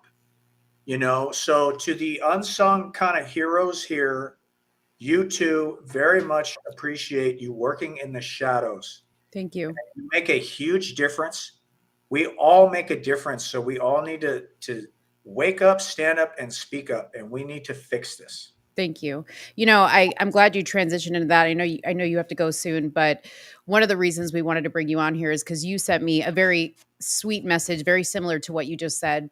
And it really touched me. And when Suni woke up that day, I was like, I have to read to you this message that Ben sent me. And I know it must be a great feeling like for channels like Tatum to get, now it's like almost, I think, 60,000 views on that video. And to probably get a big check that follows that, right? To have everybody following you. But it means so much when Suni and I get messages like that. So, like, it almost makes me emotional to think about it because that's why we do this. We do this to help change people, right? Like to reach people. Of course, it would be great to make money, a great living doing this like some do, but it's unfortunate because both of us in our own different way really speak on things that a lot of people don't want to speak about because it's not advertiser friendly. It's not it's going to ruffle the feathers of some of their friends, so of course they don't want to say it, right? Or their videos are going to get taken down. I'm just going to be blunt. We don't care. I just got a strike on my YouTube channel, okay, for one of our videos. And that's why you don't see this live tonight on my channel, Let's Talk Darling, because I got a strike. Because I say what I want to say. We had a whole video. And the funny part about it, guys, I don't know whether to be excited about this or not, But the funny part about it is it was our live that we did on Cult 45. It was titled Cult 45, where we were actually like making fun of QAnon people that are like crazy Trump people that you can't criticize Trump or you're just canceled, right? And so when I wrote back to contest the ban, I told the lady, I said, but we're making fun of Trump in this video. Like, this is the moment to let me, have a little grace, and she said, what she said back? She said, this falls under our hate speech. I said, you can't win. You can't win. You can't. Well, like I said, I'm a combat veteran. I've been deployed a lot of times across the world, and I was so surprised how many brave patriots I have met, such as yourselves, in this fight, and such as normal. Because I've been around people. I've seen heroism and courage of these brothers and sisters, and on the deployments that they've demonstrated to me. And I just can't believe how many other patriots there are out there in this fight. So I want to thank you again. And this is what it takes. And it can seem thankless. And like I said, I want to say to your viewers, sometimes it seems like you're alone. Sometimes you are alone. But you better buckle up, because these people will stop at nothing. And they don't care about your boundaries, and they don't care about mine. And I just listened to James Lindsay. I don't know if any of you are familiar. He kind of had this 15-minute, I think it was called Mid-Level Violence. I think that's what his 15-minute bit was on. And he's talking about, I don't want to butcher it, what these leftists do. It's almost as if they're trained. They put you in a position where you have two choices. They do a provocative thing. Let's imagine drag story hour or holding a cell phone up to your face. You have two choices. You can either overreact, just like what happened in Temecula. Not even that was an overreact, maybe a reaction. And now you have your 5-second clip. You're screwed. Or you can tuck your tail between your legs and shut your mouth, and you lose a part of yourself. Yep. You lose a part of your dignity, and you give up ground. So I just appreciate you all the parents I've met. I work with Lexit, very active Latinos leaving the Democrat Party, very active. I work with Gays Against Groomers. Let me tell you, the LGBT community, with them, a lot of them are pissed off, and I am so proud to work with some of them and their heroism that they show. I work with a lot of groups, so yeah, thanks for everything. We got to keep up the fight, and we have momentum on the ground. I can feel it. We have to keep it up, because 2024, we must fix this. Yeah. Yeah, we appreciate that. And you guys in the comments that are watching, you guys have just as big of a part. We have a platform, we're on here showing you guys and doing our part. But just because you guys don't have a social media presence, remember, you are a physical person and you can take your body somewhere. So take it to one of these meetings and represent what we're standing up here for. Birdman, red pill, I get it. Yeah. But hey, and here's another thing real quick. It's tough, fam. All right. But it's tough because here's the thing about our type. We have a lot of disjointed groups. The leftists, they're all united, man. They're like 10 years ahead of us. So I understand, and I've been getting close to the Bible. I always say I've been getting close to faith and be close to God. I read the Bible to my children now because this is a demonic war. But we need to somehow work together. We need to have an open line of communication, because we do need everyone in this fight. So it's just food for thought. Yeah. But you know what? Listen, I get attacked all the time. Suni, she's got very strong views about this, and you see Red Pill and Birdman do as well. And I am perfectly respectful of that. I'm one, and this is why this show is called Somewhere in the Middle, because this is how this all works, right? Is I'm one of those people that it's like, okay, I'm not okay with the lifestyle for sure, right? But if somebody in that community that can reach somebody else in that community is speaking truth, I'm going to take my personal views about what they do in their bedroom, as long as they're not publicizing it out on the street and making it about that, and they walk into the rooms and they're like, I'm gay, like that type of person. I'm going to be like, okay, what you're saying here is correct. I like that. Keep talking. Stick to that. Like, don't make it about, the one thing about gays against groomers, I get why they name themselves gays against groomers, because they want people to know they're gay and they're against this whole thing. But like, let's just make a group of people that are against stuff and include everybody in it. Like, like, I don't care what you are. You know what I mean?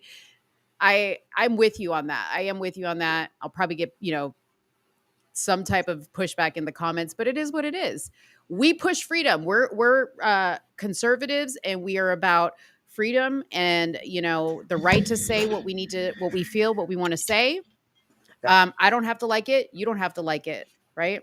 Look at Suni's putting on, this is, we're going to Here comes introduce you. Suni. Here This comes is her. Suni. She's going to talk about how they opened up gay marriage, and then now that's why we're here, right? She is. This is called where Suni puts on the shade. Okay. This is where Suni puts on the shade, and she's got her dark glasses on because she's about to get shady. Suni, what do you have to say? What is this? Look, it is a very utopian idea to think that intermingling there will end up in a positive result for us. It's very clear. Jesus, the Bible, says what it says. I understand fighting a worldly fight, but I'm also not going to ignore the plethora of gay conservatives that we have seen completely destroy this movement and allow a different message to come in. I'm not going to pretend like the log cabin Republicans aren't advocating for LGBTQ legislation. That's true. I'm not going to pretend that gays against groomers are not directly aligned with the log cabin Republicans. They fought against our government to openly serve in our military, which has absolutely nothing to do with nothing. So look, I don't care. If people want to align with that, hey, you align with it. Sooner or later, you're going to come back to this conversation you had with me like, dang, she told me. Yeah, she's You going to have cannot a trust Suni a was right. fudge packer. I know these things are harsh, but it's reality. It's Listen, reality. I'm not going to fight anything Suni says because she's speaking facts. Mo speaks from the heart. Okay. I speak from the heart. This is where I come from. Suni is a savage. Okay. I Jesus was a absolutely see where you're savage, coming man. from, and there is truth in what you're saying. But I will never forget, I led a protest on a drag show for kids in San Diego called the Boo Bash. Maybe some of my friends in the comments remember that. It was a Boo Bash for kids in San Diego, drag show in Hillcrest in San Diego. Who here has been to Hillcrest? It's like a freaking communist square now. They got this huge flag. It's like in Mexico. You know those big flags in Mexico? Yeah. It's this big LGBT flag. Yeah. And the sidewalks are rainbow. It's like a communist gay country. So we led that. And I put some flyers out about it. I mean, there were hundreds of people at this Boo Bash. And like I said, this COVID money comes into these trans family advocates and these DEI groups, and they pay for it. Meanwhile, I can just manage a 15 group ragtag of individuals to protest this Boo Bash. And I put the flyer out, and this guy calls me, who we're close friends now. I'm not going to name his name. And he says, hey, I'm here at the parking lot. Never met him in my life. And I say, well, we actually put that flyer out. We're not going to meet at that place. We're going to meet at a secret place. So come over here.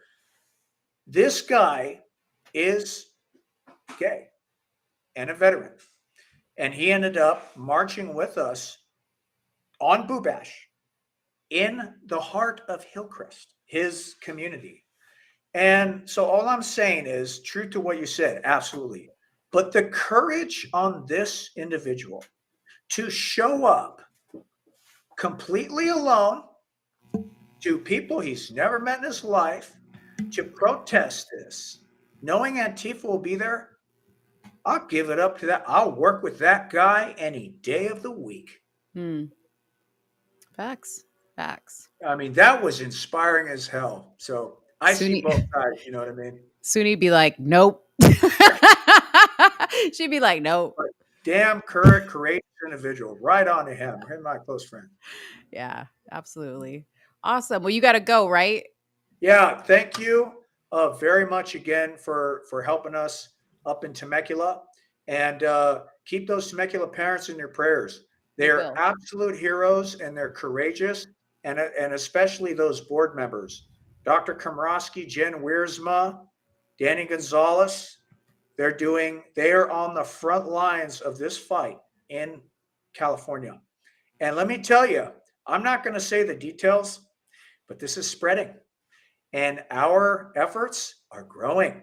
And you're going to see news pretty soon because we're doing a lot behind the scenes. So we're not going anywhere. And if you think that we're getting tired and afraid, you're wrong, because we're getting energized and emboldened. Yeah. And we're not going to stand for this. So thanks Real- for everything y'all do. Appreciate you. Real quick, tell people where they can follow you online. Yeah, the only thing I can manage is a Instagram account, and that's SoCal_parent_advocates. SoCal Parent Advocates. So yeah, just we all do this out of the goodness of our heart, and we're gonna crush, my friends. We will fix this. So I'm happy to know you all. Thank you. You too. Have a good night. All right, see y'all. Have a great weekend. Bye-bye. Bye. You're going to have to take him down because my mouse isn't working. There you go. I don't know what happened. I can't even scroll on the comments or nothing. Well, that was a really good interview. Why are you laughing? Yes. Because people are hitting my inbox. Because what? People are hitting my inbox. They're just it's just funny. It's funny. Oh. It's funny. It's not the influence. I don't believe that I have like direct influence over people, right? But it's funny to see your research materialize, and when people hear something, they're like, nope, I already know where this is going. Not happening. Yeah. I love that. Yeah. Yeah. I freaking love that. But you guys, let's just remember this wasn't about gays. This was about the kids. So let me bring it back. This is about the kids. I just want to stress. I hope you guys I think we're gonna still keep talking, right? Because you and I have some stuff we want to put out. Or are we ending it here? I wasn't ending. Okay, I just want to make sure. You ending it? No. I just want to make sure because we're at a minute 40. And a minute 40. I'm sorry, an hour 40. Okay, my bad. Okay. My bad. I know. I think you guys terrified that guy. He was like, I said fudge packers, and he was like, I know, Sudi. I was like, you said fudge packers. Dang. Dude. I mean, look, I read it. I'm not going to spend my time saying I don't have a problem with gay people. That's not the point. It's just like you said. CRT and gender and queer theory are intermingled. Mm-hmm. So yeah, they are kind of one and the same at this moment. Yeah. And everybody has a right to be not as trusting of this group of people. It's reality. Me personally, I don't understand how you can label yourself this, but then separate yourself and say, I'm not this type of that. Right. So it just makes sense to me. But I don't think they're separate. I think they're one and the same when it comes to CRT. No, I agree. I mean, I think they both impact each other. I just didn't want this to go like in a whole nother direction of talking about, our opinions on the gay community. That's why I shut up. Right. I was good. You were. I was good. I'm proud of myself. Mo, I can see the halo over your head. Thank you, Judy. Thank What do you. I have? Is it like what's over here? Sudi's got a dark cloud and like and like a what is it? What? A tornado? No, it's like a lightning strike, a lightning bolt. She said it. I'm like, are you spinning? What is this? It's like a little lightning bolt. Like she's a storm. Yeah. Right? I was more tame than the comments. Yeah. I was actually laughing at some of the stuff they were saying. Yeah. No, you were tame through the whole interview, and I was like, I know Sudi's got stuff she wants to say. And I know you guys came here for the Pastor Brian stuff, so we're gonna give you some Pastor Brian stuff. Because we're gonna relate it back to that since everybody that's what they want to talk about. and this isn't to, and you know what, Sudi? My mouse doesn't work and I literally cannot even move to anything. So Okay. you Am may I have to pull doing some this? stuff up. Well, I mean, I don't think we have anything like in mind that we're bringing up, but whatever you want to bring up, you're going to have to do it because I have no control. But you know, this thing with Pastor Brian, y'all, has just spun out of control. Um, I don't know if you guys saw the other day, he had the young black woman that was involved in the altercation with the gentleman on his live telling her side of the story. And it was just a very odd moment because the whole thing seemed very scripted. There was like this weird delay. I mean, she almost sounded like she was like under duress telling this story, okay? Um, but I thought it was incredibly inappropriate for him to bring a grown adult man to bring a 17-year-old girl on his platform to tell her side of the story. And he kind of painted it as he was doing her a favor because people are, you know, really just attacking her. And I want to make it really clear, and I'm sure everybody in the comments will agree, ain't nobody talking about this girl. I mean, yeah, we're talking about the incident, but I have not seen any post hating on this girl from us, at least. I can only speak for us. I haven't seen it. My concern is not with this girl. Yes, she had poor judgment, walking over, inserting herself into the situation, right? Mm-hmm. But beyond that, I have nothing else to say to her. I don't even care what flag she was wrapped in. I don't care. Okay. My problem with this situation is the grift that is Brian Hawkins. You know, the lies that are coming from his mouth. And Suni was going into it a little bit earlier that he actually has never changed, which is true. He hasn't tried to hide. Let me just say that. He hasn't tried to hide what he has been about because all this stuff can be found on his Facebook page. And let me tell you guys something. He posts everything. Okay. There's probably 6 different versions of every picture on his page. Everything. Everything. Like Mo was laughing at me because at one point I was like, bruh, this is exhausting. Like what are you doing? Now I'm not getting into that portion. That's for behind the scenes. We have to set up some sort of subscription model for people to watch Right. us research. It's pretty Right. funny. Right. We got to do a paywall a la Crowder style. Yes. Shout out Yes. to Crowder. We're live on Rumble, by the way. What's up to the What's Rumble up, Rumble? community? There was a few just memes and different flyers that he put together that kind of set off a light bulb in my head. Mm-hmm. Even down to relation to people, what they believe in. One picture that I found that was very, very interesting was this one. Now, this is a question I wanted to ask Pastor Brian. Lion Brian, I'm sorry, because people are asking, can we stop saying that? It's muscle memory. Okay? Don't hold it against me.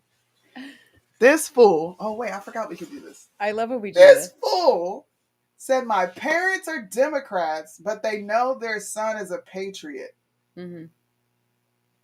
Sir, where? Like, are you still a patriot? Because I know if any of the bottom of the barrel people heard you say this, you know, the green sticky stuff at the bottom of it. Yeah. Underneath. I'm not talking about inside. I'm talking about underneath. The sticky, nasty shit. The green, black. If they heard you call yourself a patriot, do you think they would be happy? I mean, you know, I just want to know what everybody's thinking. Right. Because when you say patriot, that means something to that group of people. And you don't seem like you are much of a patriot anymore. No. Even though it's funny because, you know, he was wearing a Black Panther sweatshirt, but he was hoisting an American flag on his TikTok page. Oh, yeah. Y'all. It was wild. It was wild. Okay. This one was another one. Me and Mo read this and just sat there in awe. What? What? Somebody come and look at this. Wait, you ready? Somebody come and look at this. Look at this. The hell? Why did Pastor Brian compare himself to Joseph? Everyone knows the story of Joseph. His brothers were jealous of him, so they ultimately lied to the father, sold him into slavery. He made his way back to his family to expose his brother. But in this, it says, "Today I prayed for Joseph's anointing. His brothers sold him into slavery. He was falsely accused, went to prison, only to be put in a place to save the nation. You were not falsely accused of anything." Now, we're not going to get into your criminal record because honestly, I enjoyed the person you were via Facebook, seeing all the things you did for your community. In fact, we asked several times, what the hell happened? Yeah, we were sitting there scrolling. And let me say this. Let me say something nice about him. Okay. And this is not a struggle to say this because it should be very evident. He seems like a very involved father, a very good father. I mean, going all the way back to when his daughter was born. Beautiful pictures of him holding her and sleeping with her. And I know that things can look a certain way on social media, but he's also had his children, in videos or in lives and stuff like that. And they seem to be great kids and he seems to be a great father. I'm not going to take that away from him. I'm also not going to bash him for being, for having a criminal record either. Right. Because everybody makes mistakes. I love a comeback story. I think more so, and I was never just like a Pastor Brian fan at all. Like I really didn't involve himself as much as you did, or involve myself with him as much as you did. Yeah. But I didn't think anything about him. But it's disappointing. It's disappointing when somebody portrays themselves to be a certain way, and then even to somebody who doesn't really follow them or care notices it. Right? That's when you know that it's a big change. I'm even noticing it. Yes. It is, and it's dishonest on his behalf to make it seem like everyone else is crazy, and this is called gaslighting. You're going to present a complete false narrative and say, "Well, no, I didn't change. You people are just hating, and you're mad because I got views on the Shade Room." Nobody cares about the Shade Room, bro. That's not a compliment as Black people. It's also not Black excellence. It's actually, once again, the sticky stuff at the bottom of the barrel, the green, nasty stuff, not on the inside, but on the outside of the barrel. It's not something to be proud of. Right. It's degeneracy is posted on the Shade Room. Now, in terms of culture, it is a good look to be posted on there because you get a wider audience. Pastor Brian understands that. That's another reason why they are bragging, because much like they understand the importance of culture and how you need to be a part of that to even have a fighting chance. Why do you think conservatives are struggling trying to attach themselves to the fudge packers? Because they can't infiltrate any other way. They struggle to do it with the Black vote. That's another vehicle they can't attach themselves to. They're struggling to do it with the Hispanic, Latin. They're struggling. So the next vehicle they can get in to infiltrate culture is this group. Pastor Brian understands that. That's just why I call him a grifter. I don't think I've ever really come out and called someone a grifter. Have I? I don't think I have. Nope. Wow. Nope. He's a grifter to me. He's a grifter. He's a grifter for sure. I want to be careful about this. I mean, I'm going to use the word alleged. And you guys will say, well, how exactly is he a grifter? I mean, number one, I don't think he has any intention or care if he wins or loses in his district. I think he just wants to raise money. And he doesn't care. I mean, I think he's not running in a winnable district. They have somebody there now who is a Democrat, and the people there seem to like him, and they're not going to fall for a Black man who says he is a Republican of the Frederick Douglass era or something like that. I think he said, and say, okay, well, why don't you just switch your party altogether? Now, I don't know what his party is, but we had read an article on Epoch Times that he had switched over to Democrat. I just say, be honest, like be honest about what it is that how you're running for people who are going to go vote, so they can vote and know what they're voting for and know what they're going to get. Just be honest about it. I'm not trying to criticize you if you changed your mind or anything like that. Like, it's fine if you want to change your mind and change your viewpoints. Absolutely. But be honest about it. And, there's things that I found that really speak to his character. When you go and apply for a job, for instance, right? A lot of times they will go run a background check on you, or they'll run a credit check on you, because how you live your day-to-day life speaks to your character, So if you're not going to pay your bills, if you pay everything late, if you have judgments against you, tax suspensions, things like that, it's a problem, and it speaks to your character. How are you going to run a city? You sit here and say, oh, I'm going to work with this person and that person to save businesses, when you can't even save your own business. And I'm not going to put anything out. You guys can go research that for yourself. But he has several businesses that have gone into default, basically, it looks like, allegedly, for not paying taxes. Okay. Man. And these were all businesses that were nonprofit type businesses, where they're raising money to help kids get scholarships, and take kids to banks to show them how to open up a bank account, and all this stuff that looks super great, and I'm fully behind all of it, right?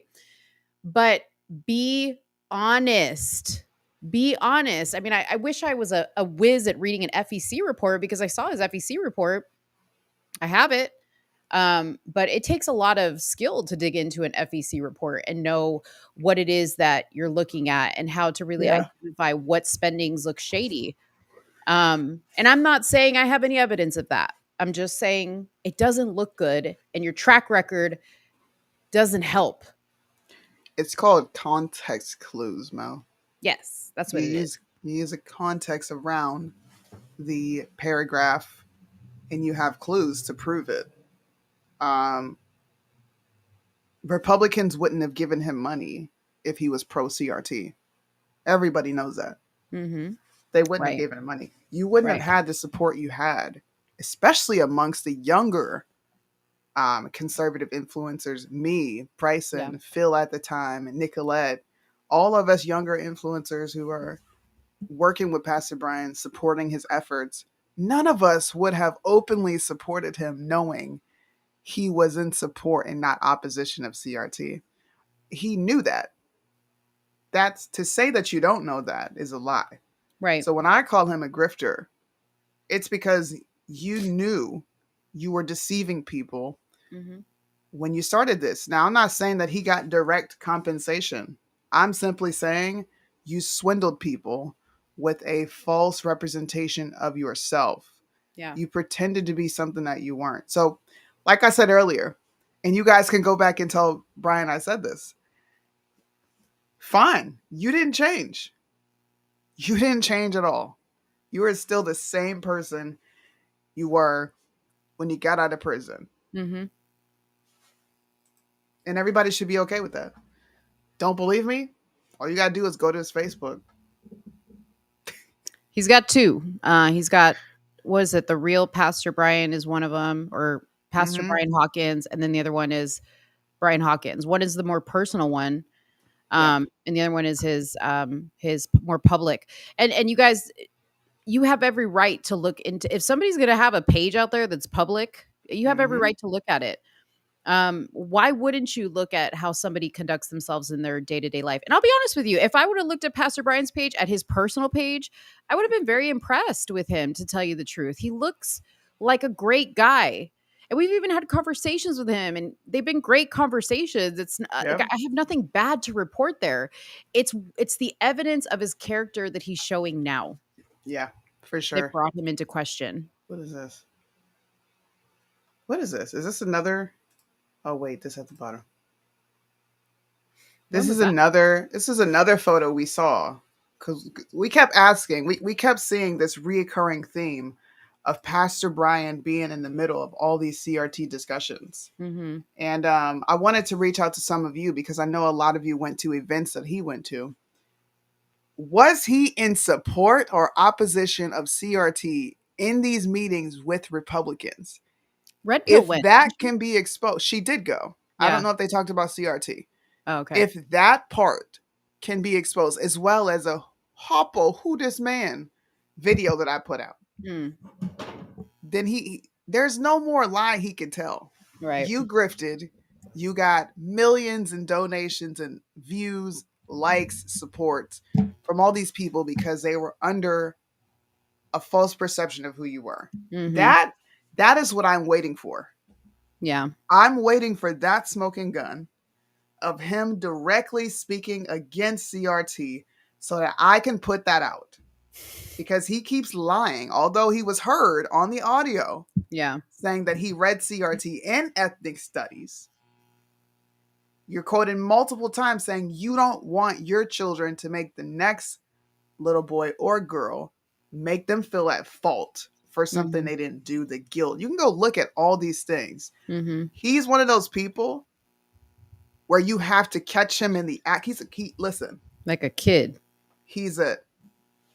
I believe those people are institutionalized. You spend a long time behind bars. You eventually become someone institutionalized. It just is what it is. Yeah. For sure. You're not going to get him to admit to something unless you catch him. That's right. I need that clip. Wait. What? I know he spoke against CRT at the Republican convention. There has to be some video of this. And he did say on a live, thank you, Judy. He said on a live the GOP made him act a certain way because if he acted too black, it would be a problem. Now, you know why a lot of us didn't push back on that? Because we've all experienced that. You are too black for this movement. So you don't think twice when Pastor Brian says that because it's fact. Right. But we are still not in support of CRT. I'm not being supported just because I have an urban feel. I speak Ebonics every now and then and mix it in with some very articulate language. That's different. That's completely different. We were not allowed to record video. Damn you, rule followers. I'm not saying I don't believe y'all. But what I'm saying is the only way you get him his rule to admit to anything is catching him in the act. I believe we will find something somewhere that shows him directly speaking against CRT. Yeah. I really do. I have faith in that. Probably. So, yeah, I mean, anyways, guys, we just wanted to come on and say that because, he's tagging us and all kinds of crazy stuff and making it seem like we're out to get him. He deep down, he loves the attention. He loves this attention. Don't get it twisted. Otherwise, he would have blocked us a long time ago. This is a game to him. Sure. Yeah, this is a game to him. But we're not doing this to give him attention. We're doing this to, put our sentiments out there about why we're questioning this man. And it has nothing to do with the girl. This has to do with him wanting attention so bad that he inserted himself in the situation and you wanted attention and now you got attention. Be careful what you wish for. He's trying to turn the attention back to her in that situation. That's what he's trying to do. And y'all are falling for it. Don't fall for it. Stay with me, Suni and Mo. Stay right here. Stay focused. Because he's going to be running soon. And I can't wait to see all that. Wait, can we play his campaign video? Can you pull it up? Oh, God. It's my favorite. I guess. Hold on.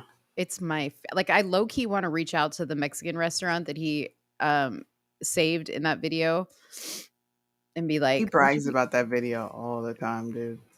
Yeah. He copied Kim Klacik. Totally. I was like, Kim Klasik's people for sure produce this because it's the same thing. But I ain't mad at him because the Kim Klacik video was not... I mean, I liked it when it came out. I thought it was fire. I ain't gonna hate on it. Where is it at? It is, just type in YouTube. Go on YouTube and type in Brian Hawkins campaign video, and it'll come up. Big booty. And I apologize, guys. I can't see your comments because I can't scroll. I just noticed my keyboard is out. She's going crazy over here, y'all. You know what? It's always something technical with me. And I'm like, how? I didn't even touch my keyboard. Is there a button here? Somewhere, somehow. This is different. No, it's on his YouTube page. No, I'm talking about this video. Oh. It says Pastor Brian, who's a local city councilman, candidate for the 25th District Congressional in California, talking about the importance of school choice and why parents should be concerned with the performance of public schooling.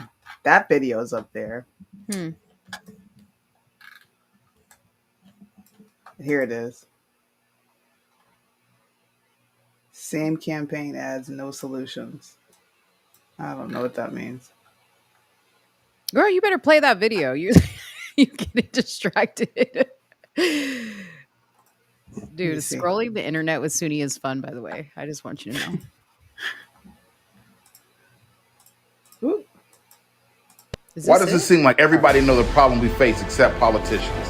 Every year it's the same political ads. Like we haven't seen this before.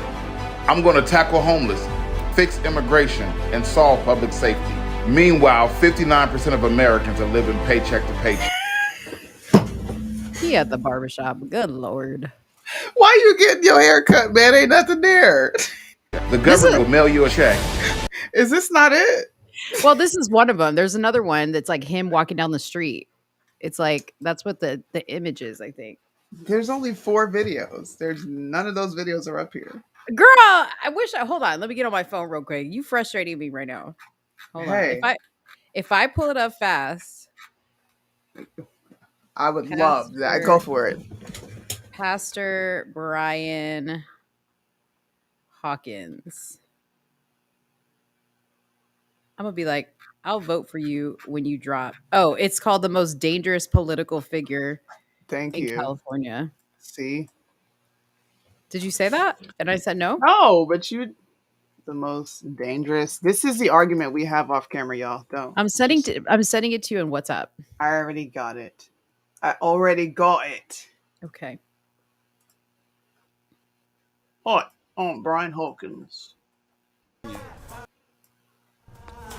Hi, I'm Brian Hawkins, and I'm the most dangerous political figure in California. Let's talk about the elephant in the room. I'm black. I'm a conservative. I want to open California back up. I back the blue. I support small businesses, and I believe every life matters, and I'm a black man saying it. I'm pro small business because half of California's workforce is employed by them. Hawkins kept my personal business open during the lockdown. Because I believe every livelihood is essential. I'm going to fight to incentivize small business ownership and make San Jacinto the kind of place business owners flock to set up shop and bring jobs, just like Look at all those black people. And like Nakia Smith here at Black and Bomb Boutique. Together, we're going to help revitalize Main Street here in San Jacinto. This is America, and people have the right to dream and become who they want to be, build what they want to build in their community without fear. And this is the reason why I back the law enforcement. I can't own a gun, but I support the Second Amendment. I've been to prison, and that's exactly why I back the blue. They say systemic racism is real in America. We could put a nail to that coffin. This November, vote for me, San Jacinto City Council. Did y'all hear him disprove systemic racism while simultaneously pushing CRT, which perpetuates systemic racism? I'm just saying. I don't know what more proof you need. His existence proves that he is a walking freaking contradiction. This man is a walking L. You have earned the hashtag of walking L. Anytime I see Pastor Brian, I'm just going to put walking L, bro. You're a walking fucking L, man. Suni took it to a whole other level. I just wanted to make fun of his little like walk that he was doing and like the little hand signals. I'm pro Sigmund. I was like, is that for the hearing impaired? What was up with that? He thought it was cool. He thought it was cool. Who are you? What are you talking about? You found another video? Yep. Oh, Lord. This was 2 years ago. Pastor Brian is running for San Jacinto City Council. This is the research you need to be doing. I bet you nobody has seen this. This was a video that only got 116 views. It dropped October 22nd, 2020, and it was put up by a woman who has 11 subscribers. So I guarantee you not many people have seen this. I'm actually going to drop it in the chat because I want you guys to go do your research. The number 11 seems to be his lucky number. That's how many people were watching his live this morning. That's about his average viewership. It's pretty funny. So much clout. For somebody who went viral on the Shade Room, for somebody who's about to be on Roland Martin, for somebody who has been contacted by the Breakfast Club, and your agent is Mitch, and you only got 11 viewers on your live. Dang. Bad PR, if you ask me. You better make Mitch work for the coin. Bad PR, He said, because Mitch holding out for Richie interviews, he said. You need a better PR. You need a better publicist, my guy. We don't even have a publicist, and I average way more viewers than you do on any given day. Yep. It's crazy. Crazy town. Crazy town. Listen, speaking of that, we've been trying to tell Loza we should be his manager. You could be Loza's manager. I'm going to continue to be a jerk. Don't make me deal with him by myself. Please don't. Hey. I'm telling you, Loza only likes me because you treat him like shit. I don't treat him like shit. You guys are going to stop painting blunt people as these mean, rude bullies. I'm blunt, but I'm also extremely nice. Come on. Stop it.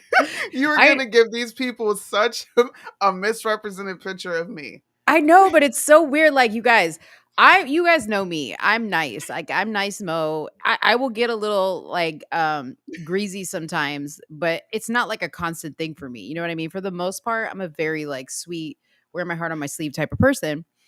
And I've been like that with Loza always.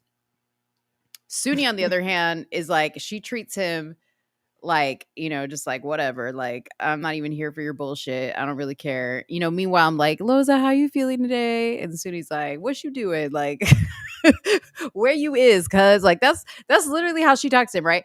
So one day Loza got upset about a comment I made on his, a post on Instagram. Cause he was complaining that he didn't feel good. And I was like, you probably have a cold, right?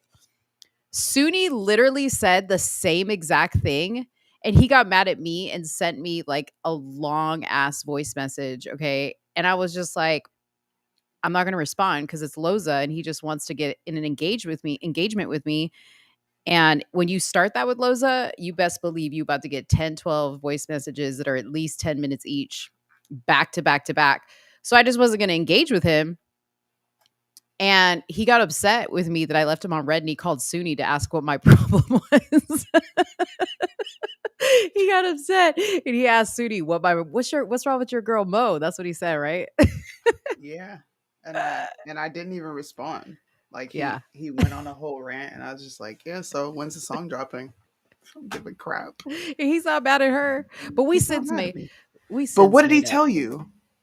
I don't expect that from Suni. So when she is nice, it's like, what? Right. Like, what's wrong with you? People just don't expect that from me. And he expected me to be nice. And because I left him on red, he was like thinking there was a problem. But I was like, I'm going to leave you on red the way some people leave me on red. And I don't like it. Well, we have a confirmation. Shout out to Auntie Red. There was an event that he spoke at September 21st. I'm assuming this is last year, where he was with Corinne Rankin, who is a founder of Legacy Republican Alliance, Kira Davis, Red State journalist, Fox News correspondent, of course, Pastor Brian, city council member, Jennifer O'Connell. She's also a Red State journalist. They had a panel GOP convention where they literally talked about the importance of school choice because of CRT. So, once again, you being proven, caught in real time, lying. Lying. Liar.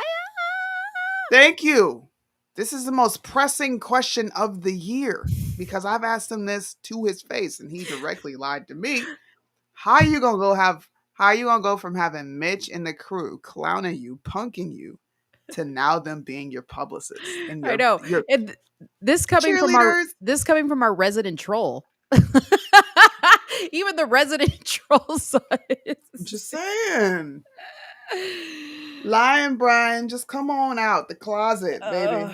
Come on out the Democrat closet and let everybody Y'all. know Listen, who you are. let me tell you what he's doing right now. So since Watching our Tatum live. no, he's probably watching that, but since Tatum posted his video about him, Brian has been tagging Tatum on Instagram in like multiple posts to try to get, because he's going to try to like poke Brandon until Brandon responds to him, because he's using Brandon to keep going live, or viral is what he's doing to stay relevant. Can I ask y'all a question? Because he tagged me in that old goofy ass video too. Sir, because I can't go live. Are we going to go live on Instagram for a bit after this? Sure, we can. Okay. Sir, nobody can talk about an angle that doesn't exist. Sir, nobody even knew who this lady was, including you, sir. Because if you did, you would have spoken about her 4 days ago. Yeah. But you keep running with this same clip while complaining about everybody else going with a different angle. Yeah. You yourself acknowledge, and I'm going to play that too, because you are irritating my soul now. And don't I don't even nobody know who the freak this lady is or where her goddamn angle is. No one knows. And you know what though? In defense of Tatum supposedly showing the video from just one angle, you don't even need to see the other angle to see what the hell the truth is. So come But he on. only showed one angle.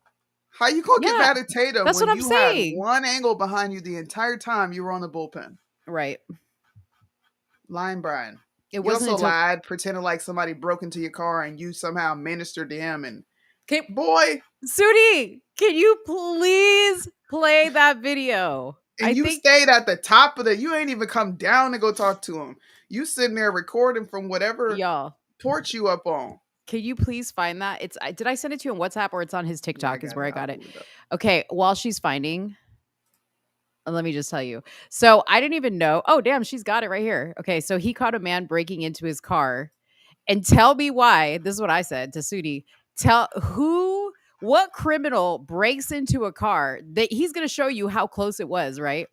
And just stands conveniently in shouting distance of you for you to have a come to Jesus meeting with the dude. And then the dude comes into your office for you to pray with them. And you'll see, just play the video. You'll see. Yeah, I do. Yeah. Because you just broke into my car, stole stuff out of my car. No, it's not no I'm listening to you. It's not no I'm listening to you. You don't break in somebody's car, excuse me. He sounds so gay. It doesn't matter. Go put that back in my car. Bruh, I'm going to tell you right now. Go put that back in my car. Or what? And the dude's got shit in bags. You don't break in somebody's car. Okay. He said, you already told me that. Like, I already know where you're standing, you know what I'm saying? So if that's on the level you're at, I'm trying to help you and you help me. No, you're not helping me, brother, by breaking into my car. Listen, you're not helping me by breaking into my car. That voice is cracking. That's fine, but you don't break into somebody's car for their attention. And you were stealing. What were you doing then? I was trying to get your car. I didn't know the door was going to open. Exactly. Yeah, I've had weird situations like that. That's fine. Go put that back in my car. I can talk. First of all, you don't break in somebody's car and then say, let me talk to you. You like that I'm going to talk to you. That's what you doing. What you do? It ain't no answer your door.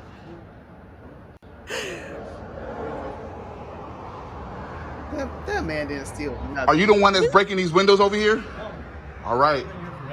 All right, we can talk, but you don't do that, man. Say it again. Yeah, whoever's breaking these windows. That's cool. But don't do that again, all right? I'm just saying, listen, don't do that again. Yeah, they're having a whole kiki up in here. When you put it back in my car, you can come up to my office and we can talk. And then there he is. I prayed for him. I'm sorry, but that looks so staged to me. Because that guy, he, you know damn well Brian ain't gonna run after him. Even if he was right there in front of him, that dude could have ran and been gone and not had to have this conversation. He stayed on the second floor. He didn't do nothing. Oh, Pastor God. Brian is a little thick. He ain't chasing that old slender man. If that man wanted to run off and dip out, Pastor Brian wouldn't have did nothing. I'm telling you, even if he was eye level with him, he wouldn't have been able to catch him. That little skinny dude could have ran and been gone with his stuff. I'm sorry. They can't help it. This is why they get moist off of being on the shade room. This comment, so true. You break it into your car and you get your phone out. That screams you're trying to get a viral moment. Yeah, he said, "Ooh, let me record this. And then I'm going to call him into my office and tell him about Jesus." He's a slime ball. All right, we got one more video. This is a Pastor Brian literally admitting. Wait. And no, don't. Before you go into this video, I need you to plug our merch, because you know what's going to happen is people are going to leave after you play this. I need you to plug the merch real quick. If you guys want to see this videos, you got to stick around for this shit. Stick around for the merch. Listen, you heard what Ben said. We have to support one another, you guys. Please buy some merch. Please. Help me, please. Help me, please. Help me, please. So I don't have to be a career criminal like Pastor Brian, or I don't have to like break into cars in the daylight. Like that guy. And then get prayer afterwards. That's right. All you got to do is scan that QR code that you see there on your screen. It'll take you straight to our website. If you like the shirt, you can buy the shirt. And Yes, you everything goes back to the show. So if you guys want to know how to support us, go to TITM. What is she it? doesn't know the website. I was waiting for you to. Why did Spotify just pop in my head? Shopify. Yes. TITMmerch.shopify.com. I got tongue tied, tongue twisted. Tongue. Oh my God. No importa. Just go on with the video. So what is your real issue? Your issue ain't got nothing to do with the truth, because apparently I just helped explain the truth that yes, she did walk up. Yes, she did step in front of him. Yes, she did put her hand up on him. Yes, she did, was stopping him from. So everything that people saying from another video, we literally agreed. And still, they in the comments, well, now they changed it. They moved the needle. Oh, well, she had no business being in front of somebody she was afraid of. No, you didn't, sir. And let me help you out, sir. If you literally, it's not literally, it's literally acknowledged that there was a different angle, then you would have brought that up on the bullpen. But you decided to run with one angle, which paints you as Captain Save-A-Ho. You got all them black women in that comment section on the shade room stroking and licking your balls because you fake stood up for a black woman. So stop lying. If you were honest, then you would tell people, actually, she stepped in front of him. I thought it was something else going on. No, this man is not a racist. No, I'm not going to dox him. This is a situation isolated. It happened, moveon.com. But you decided to make a spectacle out of it. So now you don't get to start bitching like a punk. Right. Getting mad because people are treating you like a public figure. You lied. Mm-hmm. That's right. Lying Brian. Pastor How you Brian's get caught in the lies? Man, that's some straight criminal shit. You get caught lying and you're like still standing by. Yeah. I don't know what you're talking about. Yeah. Well, you know what? That's narcissism. You know what? But that's the law of the street right there. That's leftist right there. Protest. Fire? What fire? Everything's peaceful over here. Meanwhile, shit's just blowing up in the background. Flames shooting up in the sky. Buildings collapsing. We're just having a peaceful protest. Ain't nothing going on in the background behind me. What's that? A fire? I don't see no fire. What's that? Violence? A dead body? I don't see no dead body. No, that wasn't a dead body. They were just helping him out. Like that's literally the way of the leftist. All right, well, we have a video. I'm going to watch this video, find where he stands up against CRT, and I will be posting it to my Instagram later. Oh, we have a shit. video here. He's Oh, talking about school choice. So, Lion Brian, you better hope to God you didn't say shit about CRT in here. I got a big mouth, man. Is it the full video? It is the full video. Oh, send it to me too so I can watch it. Okay. That young lady should have never been left alone. This is why black men get shot and go to jail. It's another hot take. We'll come back with that next week. Did you have a good show? We had a good show. You guys like the show? You guys like this type of stuff? Do you like it? Do you like it? Do Let me you know. want more? Hey, we actually, and if any of the parents are still watching or people of the city of Temecula, we want to invite y'all to come on. If you want to come on, shoot us an email at somewhereinthemiddleusa@gmail.com and let us know if you want to come on or, a group of you want to come on and talk. We also really, really want to talk to the students, not just the students at this particular, because there's TV is one of the schools there, and Chaparral is the other high school. But if any students, with the permission of the parents, want to come on the show, whether you are for the CRT or you're against the CRT, or you have no idea what's going on and you're like, I don't get it, but this is extremely disruptive to my education. Come on the show. We'd love to have you. If you guys want to get a group together, we'd love to have you on the show. Come on and get on down the road. I don't know why I just thought about that, but It's I did. ease on down the road. Oh, well, look, I'm black and I've never seen The Wiz, so. Can you guys believe that? Suni has never seen The Wiz, dude. That is like terrible. But you've seen the original Wizard of Oz? No, I haven't seen that either. Oh, okay. Well, then skip straight to The Wiz because that's the better one. I think I'm just going to watch John Wick 3. Yeah. Okay. I'll stick to that. Okay. Liddell, don't do me in the comment section, okay? What's Liddell saying? I can't even see the comment section. Can you post everything that everybody's saying so I can see? Sure, nosy Rosie. Oh, he's saying what? I know I am nosy. It's killing me inside. It's literally killing me inside that I can't see the comments. You guys have no idea. It's killing her. I actually wonder if Brian got permission from that girl's parents. He said that he got permission from her mother. But as a mother, there is no way I would allow my daughter to do that. No way. Because her social media profile was exposed. Exactly. And he did that. She didn't do that. We didn't do that. We didn't go and dox her. He did that. We didn't do nothing. That was a good one. We didn't do nothing. They'll relate to that. Where's the popo? Don't judge me, Liddell. I didn't watch The Wiz, all right? Comments. Give me more than 2 comments. You only gave me 2 and you just time. Like that's just not. Yeah, like I haven't seen 3 yet. I have to watch John Wick 3 before I watch 4. Oh shit, there's 4? I thought there was only 3. I literally just talked to you about John Wick. I know, but the whole time I thought you were talking about 3.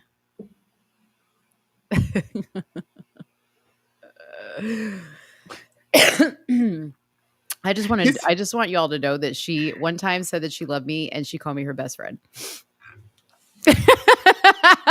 So when she rolls her eyes at you, don't get it twisted, okay? She can't live without me. She can't live without me. Why are you telling my secrets? I'm not telling you anything nice ever again. See, this is what happens when you're nice. Well, because I have to defend my honor. Said this. No, you don't. I defend your honor. She loves me. Anyways, y'all, we're gonna hop on Instagram just for a little bit and mess around on there, do a little recap, talk about what we talked about here today, because I know a lot of people aren't watching on YouTube. Yeah. So we'll see you over there in a bit.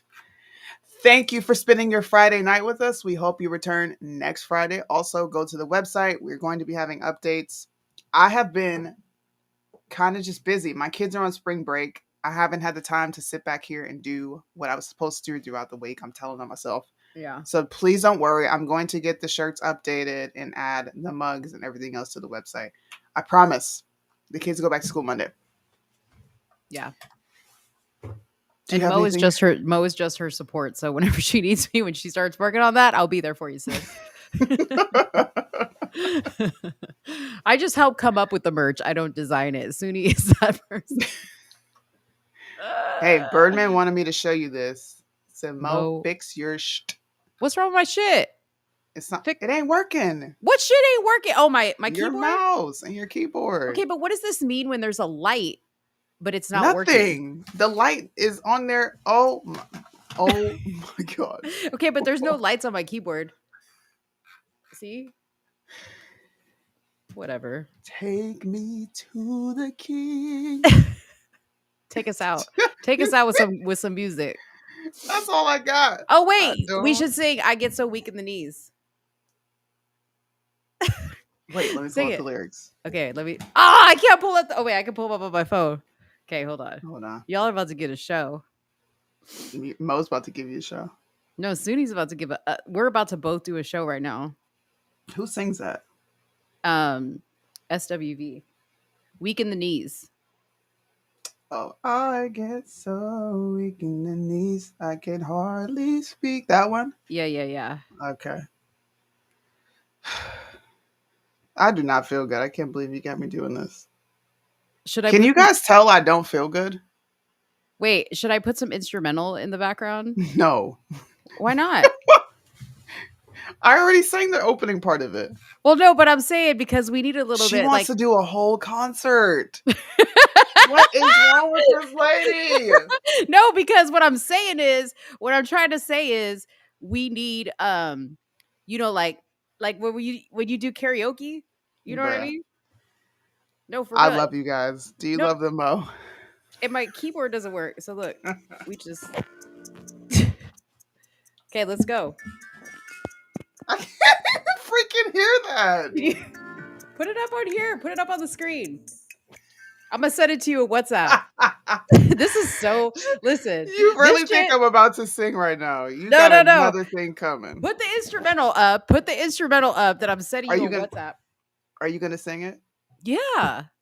Okay, Mo's gonna sing it. Let's go. But play the exact one. No, you're gonna sing it with me. We're gonna harmonize, is what I'm saying. Okay.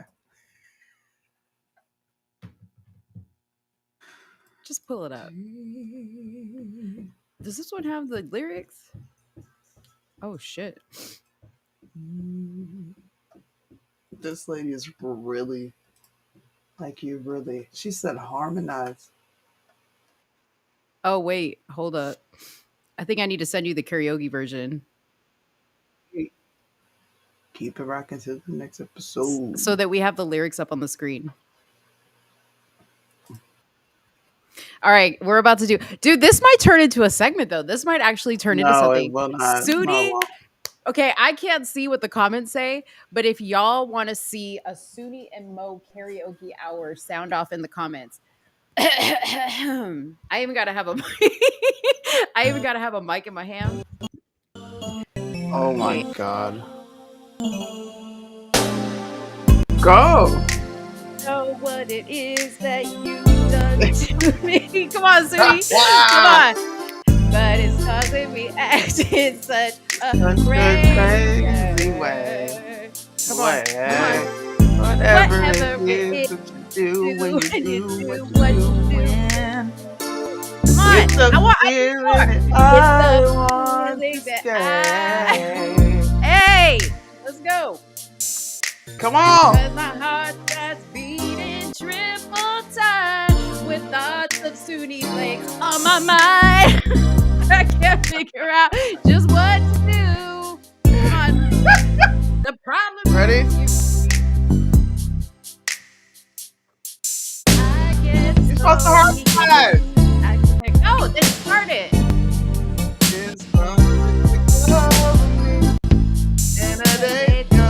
I don't know this part. It's not a phase. I want you to stay with me by my side. I swallow You're off, man. You're off. I'm off. Come on now. Can't explain why you love Woo! No. Wait a minute. Mo. My favorite part was What? coming up. And you That's just your- cut okay. me off. This was my moment. Are you? You know what? Forget it. This is what Forget it. happens when you do this with Mo. You both have the voice of an angel. Do it. Oh, they want the Ed Benz outro. Hold on. You ready? See, I knew I was gonna need these. I'll do the props. rap. You do this. You do the face. I'll do the rap. I knew I was gonna need these props. Thank you guys for watching Somewhere in the Middle with Suni and Mo Friday Night Live. Yo, it's M. Benz coming to you like a friend. Dude, but you know what? It's not the same. Let me tell you why it's not the same. Because I need like my screen to be doing like circles and shit and me looking all warped and shit. I wish we could do something. Just say I'm a big hit and you're a big it. I'm a big hit and you're a big hit. I gotta talk like her. Spaghetti on a sweater. Amaretta. What else? Dude, her shit don't make no sense. Okay. Her shit don't make no sense. That's why we can't even do it. Because I can't. The light defined feminine energy. I was about to say something ignorant about some drug use, but I'm not going to go there. I'm not going to go there because it got me in trouble. Oh, God. Barack, didn't you guys say that she was on meth? Didn't you guys say that she was a drug addict? I mean, that's wrong, Suni. That's really wrong for you to just go ahead and say all that stuff. You know? Damn it. You know? All right, y'all. Thanks for hanging with us. We'll see you on Instagram. Bye, guys. Fix your weave, M. Benz.